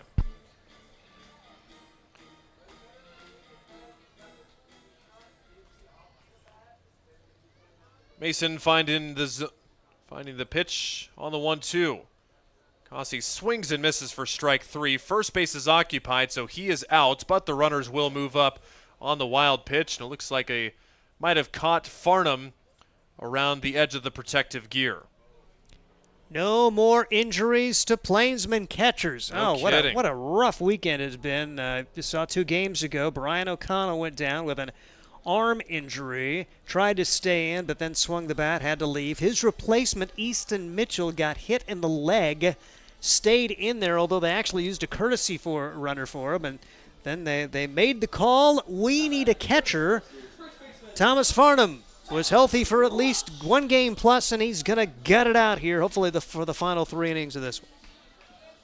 Scoring update around the Independence League. Spearfish in front of the Bison 5-3 in the 4th. Fremont in front of Casper 2-1 in the 7th. Prospects and the Zap Idol tonight. Foul back to the screen. It's Tyler Welsh, the 6th batter to come to the plate this inning. Welsh with his 3rd double of the summer, his last at-bat, drove in a run in the 6th. Sodbusters have now scored a run in each of the past 4 innings after they were held scoreless for the first 3 innings. More RBI chances for Welsh on the base paths. The pitch from Mason. Check swing, and with a foul ball. Looks like it went off the bat, ticked off the equipment of Farnham, the catcher, and back into play. So unfortunate there. Looked like it was going to be a ball all the way, but the lumber made contact with the baseball there. Tough luck for Welsh. Jensen at 3rd, Johnston at 2nd. Mason way ahead, 0-2. Shakes off a couple signs and decides on the 3rd one. That's low in the turf, gets away. Here comes Jensen, and he will score standing up. A wild pitch leads to the 8th run for the Hastings Sodbusters, and good job by Farnham. That ball was headed for the dugout, just to keep it in play. Johnston goes to 3rd, also on the wild pitch. It's now an 8-2 ball game. Sodbusters with back-to-back-to-back crooked numbers. And doing this all just the benefit of 5 hits, 4 Plainsmen errors. Sodbusters have done a great job at piecing it together these past few innings. 1-2 on Welsh. That's a line shot into center. That's a base hit. Here comes another run. Welsh with a multi-hit game and a multi-RBI game. How disappointing for him. Not a double. His first single of the year, isn't it? That is his first single of the year. His 4th hit of the summer. Again, Welsh, he has been a guy that hasn't seen a whole lot of playing time. This is just his 9th game he's appeared in this summer. Told you he does some assistant coaching duties on the road sometimes. So he is taking advantage in his best game this summer tonight. Very neat for him. Jude Greaves takes the first pitch, a strike down low in the zone. And even for Welsh last year, too, he was so clutch for the Sodbusters in multiple different moments. He hit .284 for Hastings last year with 6 doubles. There's a bouncing ball to the shortstop, Wandler. A tough play, double clutch throw. Greaves is safe at first base. Throw gets down the line. Everybody's set to move up. And Steffes digs it out of the first base well. And runners will hold at 2nd and 3rd. Got to be a single and an error, doesn't it? I was going to argue for a single and an error there because Wandler double clutched the throw, and it looked like Greaves was going to beat the throw at first base. To see a pinch runner coming in. Chase Phillips will enter the game at second base to run for Jude Greaves. Sodbusters getting a little deeper here. And by the way, Chase Phillips from Aurora, Nebraska, 4,730 people. Meanwhile, Brecken Mason from Aurora, Utah, 1,038. So those two guys can talk Aurora trivia after this game's over. Wonder how many Aurora cities there are in the nation. Get all the Aurora natives from around the world together. Into center field for Jet Hannaford, but that's going to be right at Brady Alexander. He makes the catch, but not before the Sodbusters score 3 runs in the bottom of the 7th. They are now comfortably in front, 9-2 with a 7-run lead as we enter the 8th inning on Sodbuster Baseball.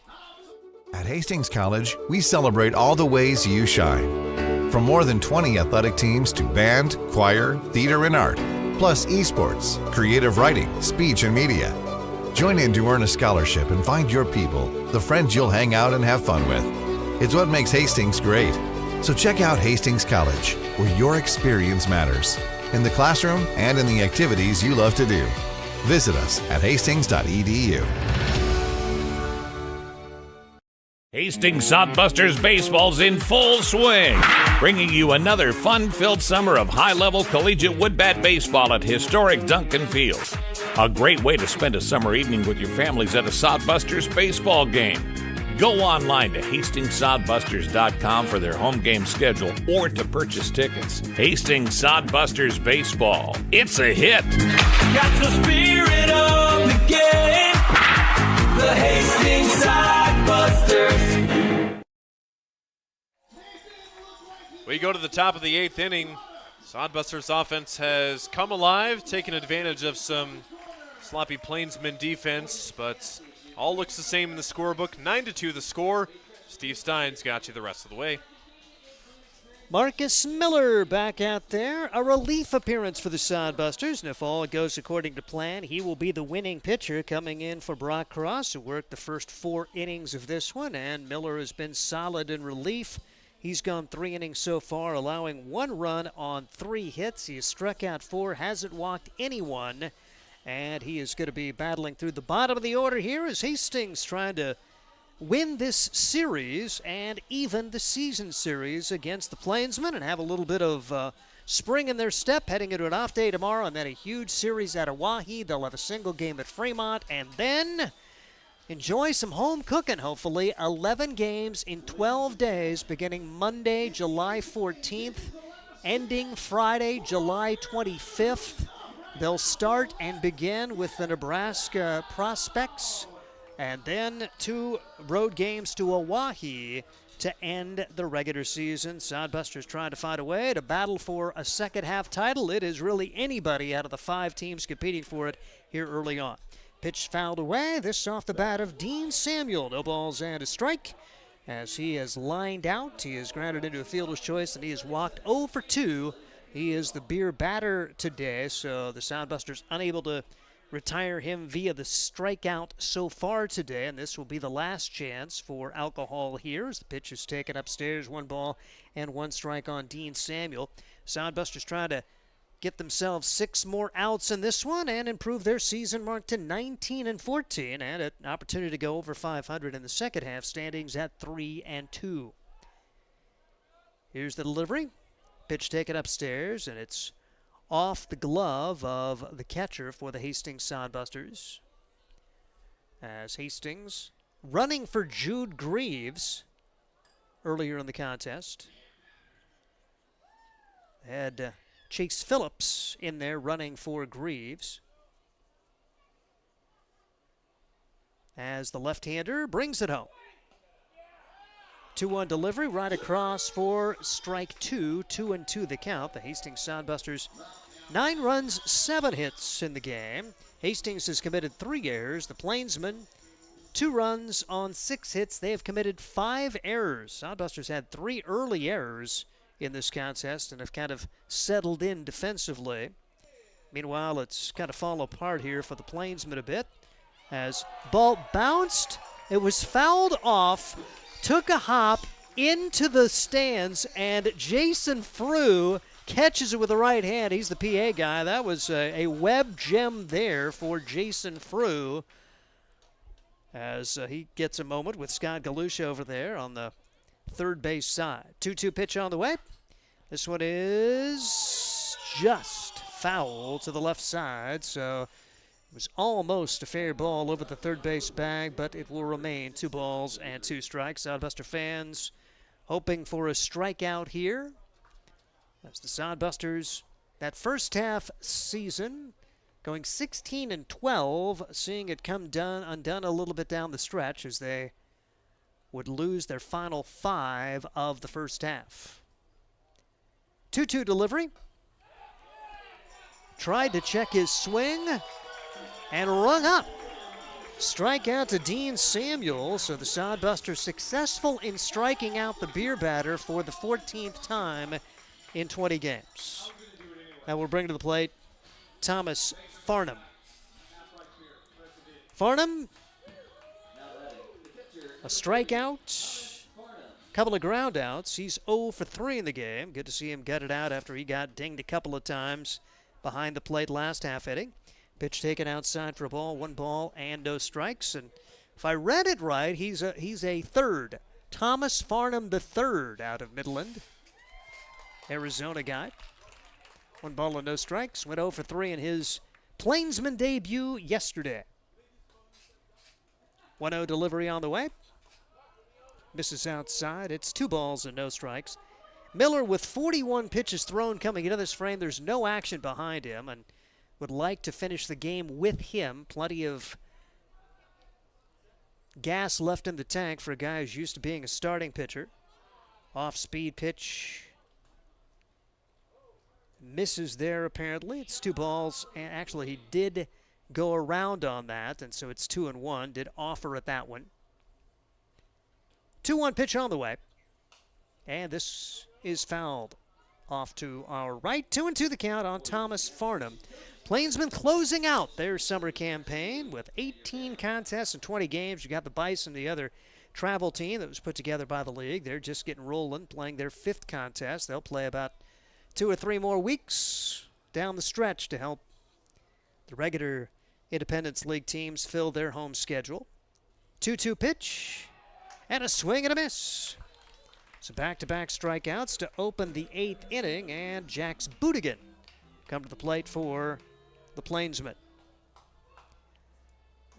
We've got the other travel-only team, the Nebraska Prospects, and they have their own organization. They have all-star teams from young kids all the way into high school, and they're creating this college team a few years ago to get games in the Independence League, and it allows the regular teams, the 5 full-time teams, to play most of their games at home. Consequently, that'll cut down on the travel as the Sodbusters, all those games at home, 11 games in 12 days. They'll have the road trip to Oahe and Fremont and then 2 to Oahe again. But the vast majority of the games down the stretch on the home field the final month of the year. Count 0 balls and a strike on Budigan. Budigan reached after striking out his last time. He stole a base and would come around to score the 2nd run of the game for the Plainsmen. They trail at 9-2. Pitch swung on and missed, and Jax just does not look comfortable at the plate today, as he is on the verge of a 4th strikeout. Now down to the count, 1 ball and 2 strikes.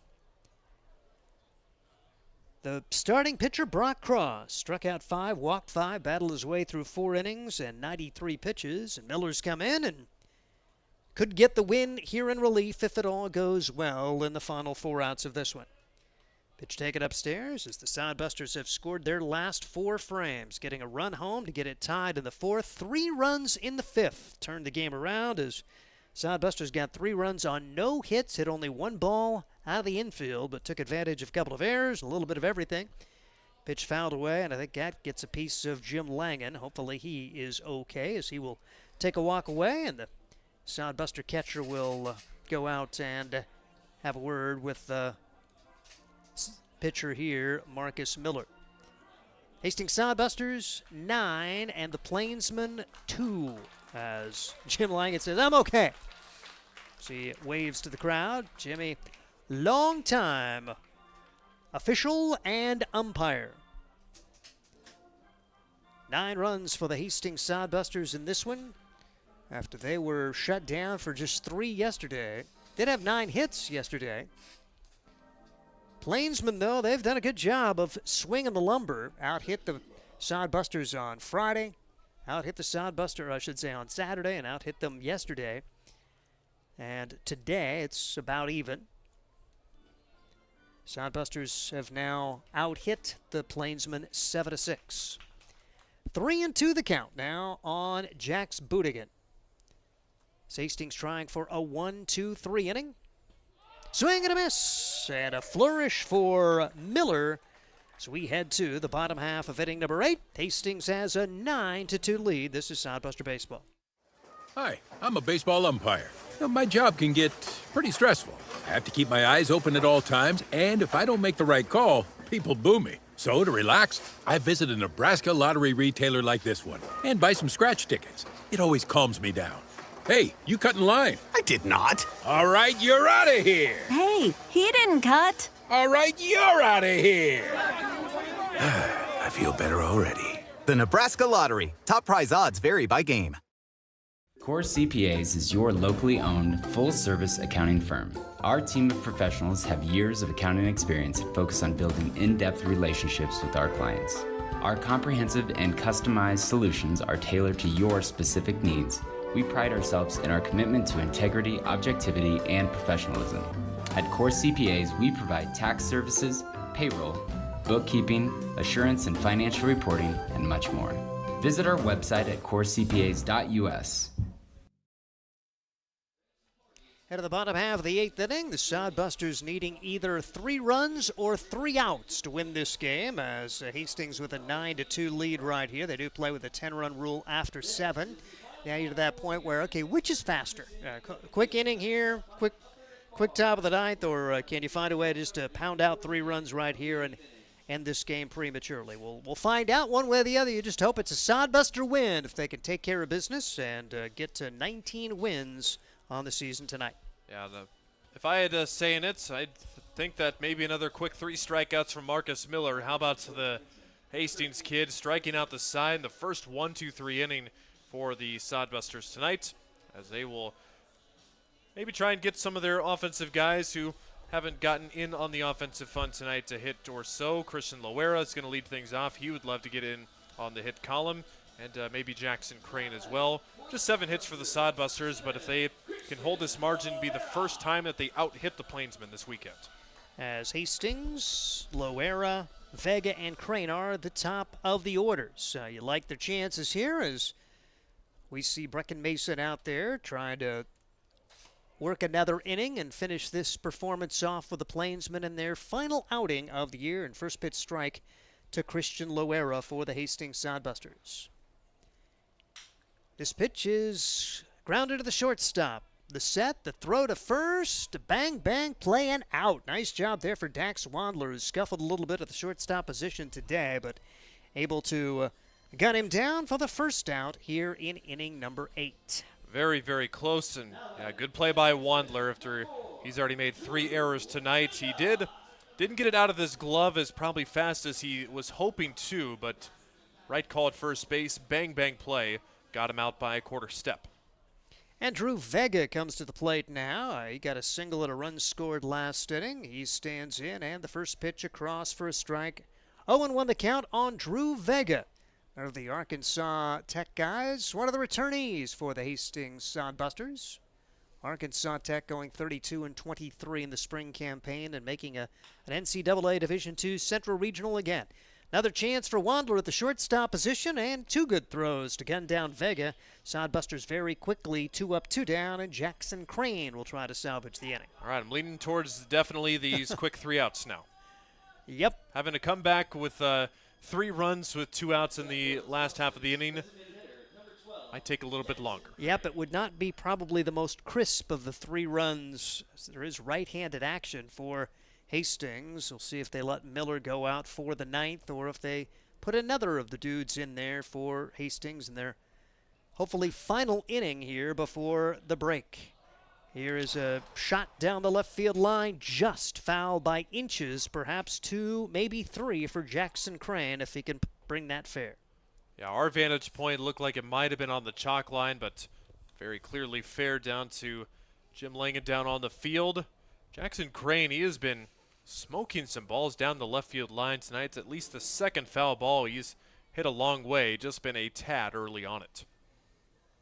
He flew out, he is struck out, he was hit by a pitch and scored a run, and pops this one up into center field, making the call, making the catch. That is Alexander, and the Sodbusters very quickly gone in the 8th inning, as we will have an opportunity to go to the 9th inning with Hastings on top 9-2, and this is Sodbuster Baseball. Let's face it, we move our bodies around a lot. And sometimes things happen, a tweak, twist, pull, strain, ache, or pain. At Fisk Chiropractic and Sports Care, their goal is to restore your mobility, keep you moving, and ensure your rehabilitation is effective, efficient, and stress-free. Do you suffer from headaches and neck pain, lower back or sciatica? Call Fisk Chiropractic and Sports Care today. Start to discover wellness through chiropractic care.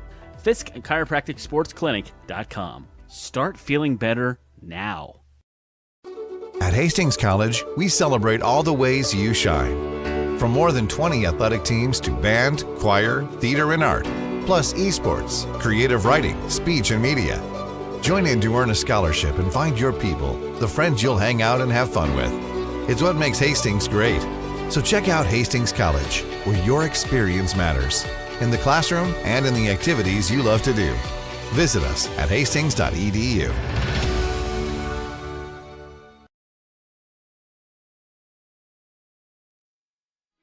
Into the 9th inning, Hastings trying to knock things down here, leading at 9-2. Do want to give credit where credit is due. There was a new right-hander, which looked amazingly like the previous right-hander, Brecken Mason, but it was Spencer Schmidt. 13 instead of 18. Old eyes couldn't see that. Spencer Schmidt working a 1-2-3 inning.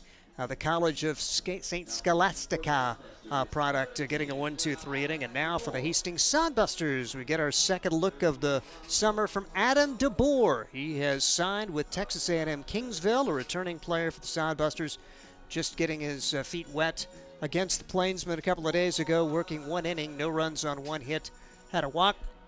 In the spring, he played for East Central Missouri College and went 5 2/3 innings at a 3.1. I should say went 5 2 with a 3.81 ERA and 49 2/3 innings. So got a lot of time for East Central in the spring. He's going to be facing the top of the order, Boyle, Gomez, and Ortega. Try to put a win up for the Hastings Sodbusters. No save opportunity, but put a 0 on the board and end this series on a high note, winning the series and winning the weekend as well after their come-from-behind win over Fremont on Friday night.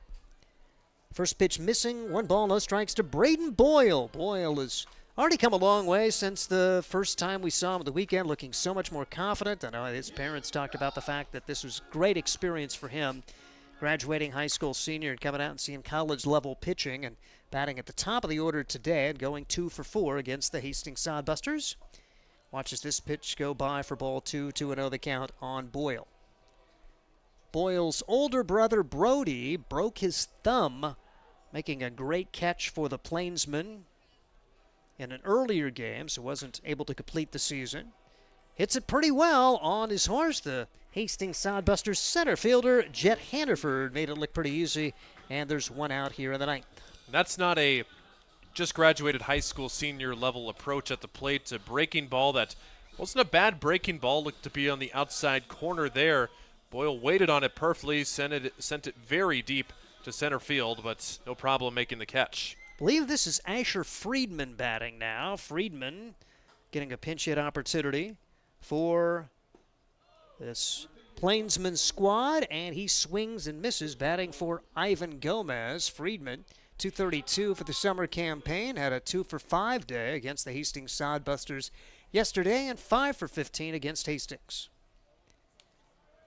As Adam DeBoer brings home an 0-1 pitch.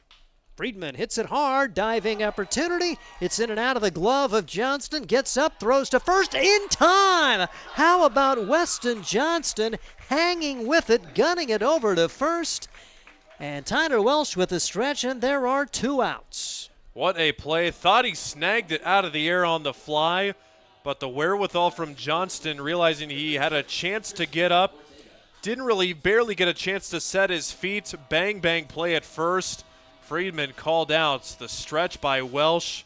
A sensational play by the corner infielders. And Welsh has looked good at first base today, much more comfortable at that position than his last start. Ortega, big swing, no contact for Chris Ortega. He's got a hit today. 1 for 2 with a couple of walks for the Plainsmen, down to their last hope here in the top half of the ninth inning. Of Sodbusters on top 9-2. And DeBoer brings it home.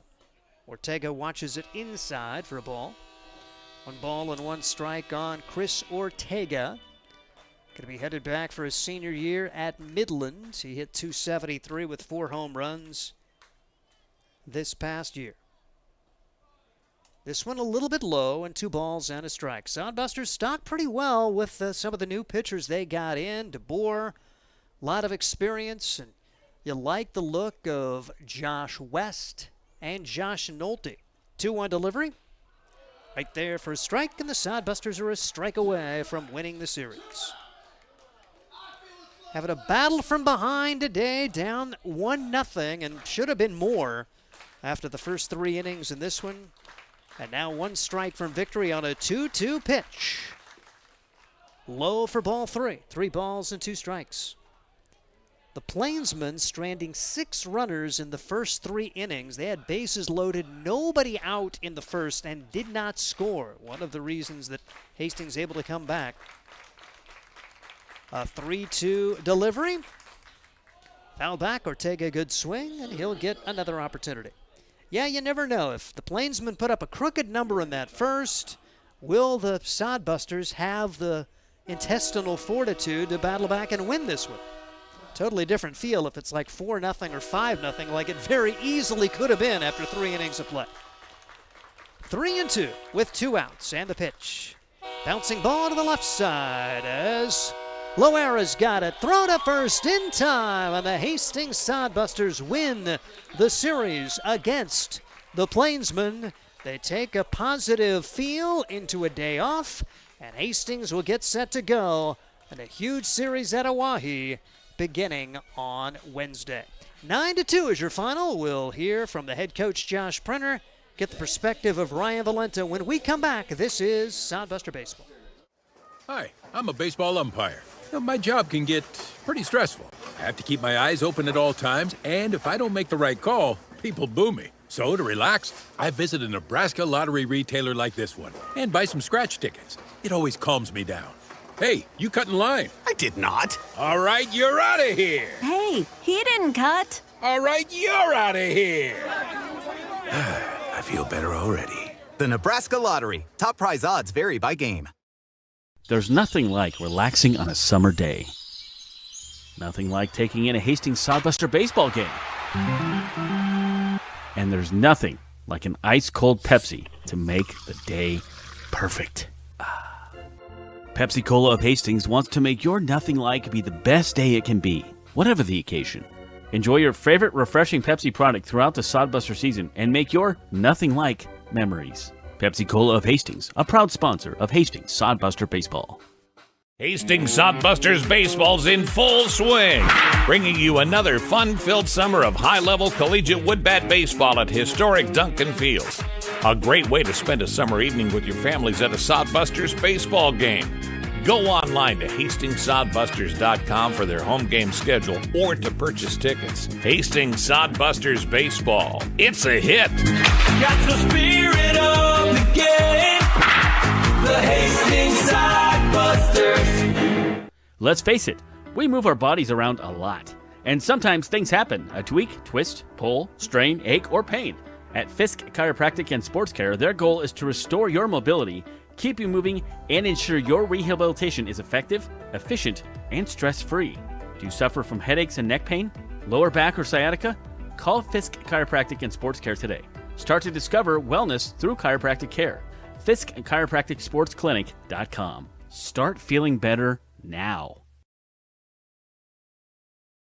Slow start to win this one. The Sodbusters take out the Plainsmen by a score of 9-2. 9 runs, 7 hits for Hastings. They committed 3 errors. The Plainsmen 2 runs, 6 hits, 5 errors. Ryan Valenta, 9-2 really doesn't tell the story of how competitive this game was. I mean, if you're just joining us for the last few innings or thought that, man, Sodbusters had this one all the way, well, they didn't.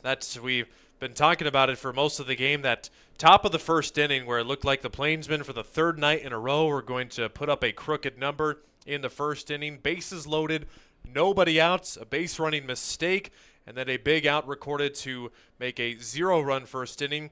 Yeah, the Sodbuster offense didn't really catch up until the fourth innings and beyond, but it was only a matter of time. This team has been hungry to get back in the win column and just get the offense going again, too. How many times have we said, well, the Sodbusters, they just haven't gotten the offense going, and tonight they finally did. Probably didn't have as many hits as they would like tonight, but overcame another tough pitcher in Ben Riker, who had their number early, but I think just the overall perseverance and whatever spark it was that got them to that 3-run fifth inning, if it was the defense by the Plainsmen or just something in the dugout, propelled them to victory tonight.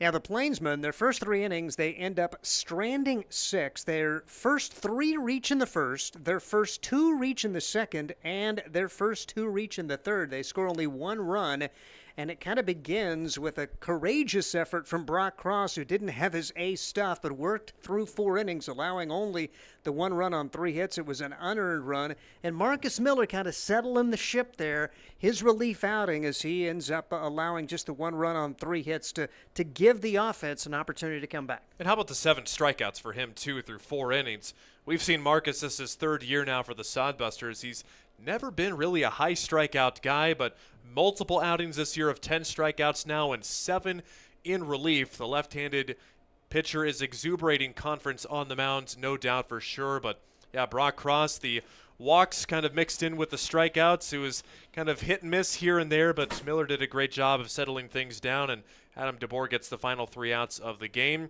Pitching staff stepped up when they needed to tonight. The offense followed suit as well. Yep, getting a run across in the 4th inning, 3 in the 5th, added 2 in the 6th, and then 3 more in the 7th. As Josh Printer, the head coach, will get his perspective, your initial impression after this win here against the Plainsmen. Just a team win. I mean, pitching staff did their part. Hitting wise did their part. Did a lot better today with 2 strikes and 2 outs, and just did jobs when we needed to get it done. If that was a 2-strike sac fly from Jude Greaves after a Welsh double, or Jet laying down a bunt and kind of letting them throw it away or whatever, but just did jobs today and just was a good all around team win. And how about the fortitude of the defense? Yeah, 4 errors on the scoreboard will stick out, but as we were saying, doesn't really tell the story. Your defense has bases loaded with nobody out in the first inning, and somehow you get out of it with no damage done. Yeah, the offense didn't get going to the 3rd, but how important was it that the defense was able to limit those runs early, especially in that first, and then just limit it to 1 in the 3rd to be able to mount that comeback? Huge. I talked to them, asked them over there in the huddle what was the biggest play for the night, and a bunch of them said that bunt. But that bases loaded, 2 outs, Cale Jensen coming in, diving, laying out there was huge. I mean, obviously saved 2 runs, but you never know how that inning ends up turning out. So and that's a lot more pitches for Brock. So that was a huge play from Cale, and Weston had a really nice play over at 3rd at the end, and just all around played.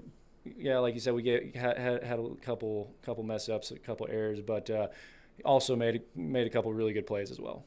A 1-1 contest in the 5th inning, and you scored 3 runs and didn't hit a ball out of the infield until late on a flyout, but able to put the ball in play, run a little bit, and this is kind of Sodbuster baseball, make them make some defensive plays, and able to kind of turn the game around there.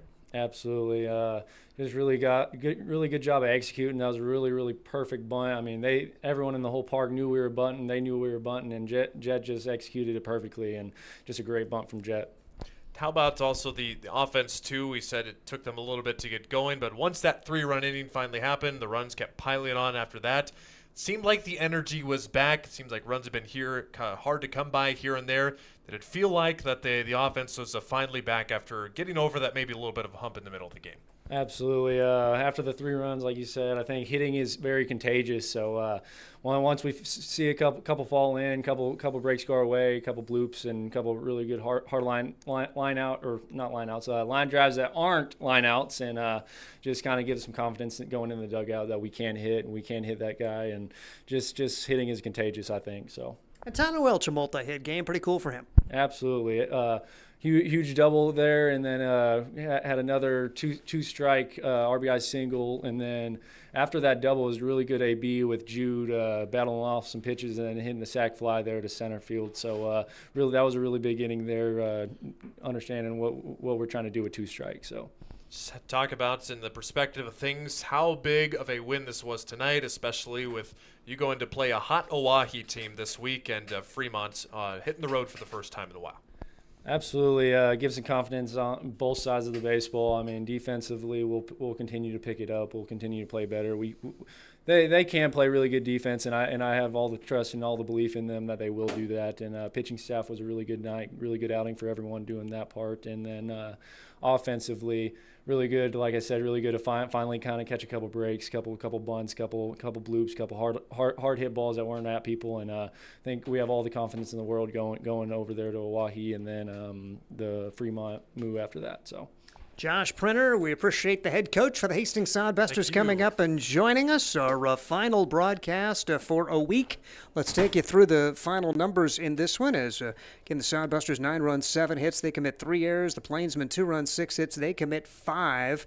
Mentioned the fact that Tyler Welch going 2 for 4. He ended up knocking in 2 and scoring 2. He had the lone extra base hit. That was a double. Sodbusters getting a multi-hit game from Cale Jensen. He had an RBI and a run scored. Drew Vega 1 for 5 with a run scored. 1 for 2 for Weston Johnston, an RBI and 2 runs scored. Jude Greaves 1 for 2, an RBI and a run scored. Jet Hannaford ended up being involved in that big play. They didn't award him a hit, but he did reach on an air and score a run. Was kind of a pest again for this Hastings team. And pitching-wise, Brock Cross battling through those first 4 innings. Marcus Miller getting 4 innings and the win, and Adam DeBoer working a clean 9th, setting him down 1-2-3. For the Plainsmen, a multi-hit game for Boyle, as he had 2 of their 6 hits, as the younger Boyle, Braden Boyle, closing out the summer campaign on a high note. And of note, Brady Alexander did have another hit. He'll be joining the Hastings Sodbusters, the Ohio Bobcat. It'll be good to have him on the roster. From a pitching standpoint, their starter certainly deserved better, as Ben Reinker ends up working 5 2/3. He allows only 3 hits. He allows 6 runs, just 3 of those earned, striking out 8, walking 2, and it'll be very pleasant to not have to face him anymore, as he ends up, he's going to go pitch for Casper or somebody like that now for the final couple weeks. Or that wouldn't matter. Oahe. He's going to go pitch for Oahe, and you'll have to see him a couple of times down the stretch. But then Mason came in and threw an inning in the 3rd. Schmidt finished up for them as they close out their summer campaign at 4-14. Much improved from last year. And a good job for Bo Boyle and his crew.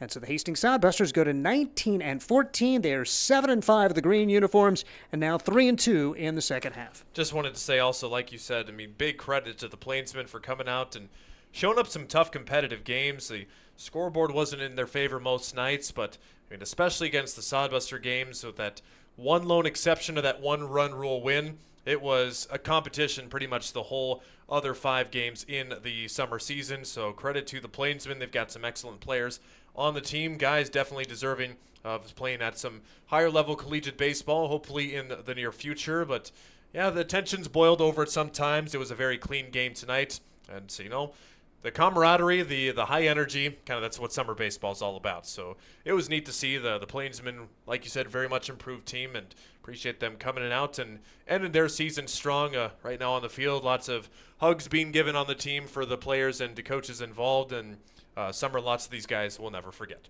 All right. We appreciate the work of Ryan Valenta. Mason Hinrichs is our producer. Appreciate the work of Connor Christensen and Noah Pagel, who are the support staff here for Sodbuster Baseball.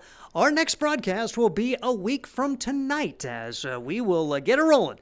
11 games in 12 days, beginning with the Nebraska prospects. All of the Sodbuster games scheduled for 6:35. So if you're in Central Nebraska, come out and watch a lot of Sodbuster baseball down the stretch. And we'll find out how they do in the second half. They really control their own destiny. destiny. They have a favorable schedule, but you got to come out and take advantage of it. For Ryan Valenta, I'm Steve Stein. Final score once again tonight as the Hastings Sodbusters take out the Plainsmen 9-2. Good night from Duncan Field. Catch the spirit of the game. The Hastings Sodbusters. Get the ultimate fan experience at a Hastings Sodbuster game this summer. Enjoy high-level collegiate summer wood bat baseball at the beautiful and historic Duncan Field in Hastings. Baseball and a whole lot more. Affordable family fun. That's what the Sodbusters and the Independence League are all about. Sodbuster Baseball. It's your team. Catch the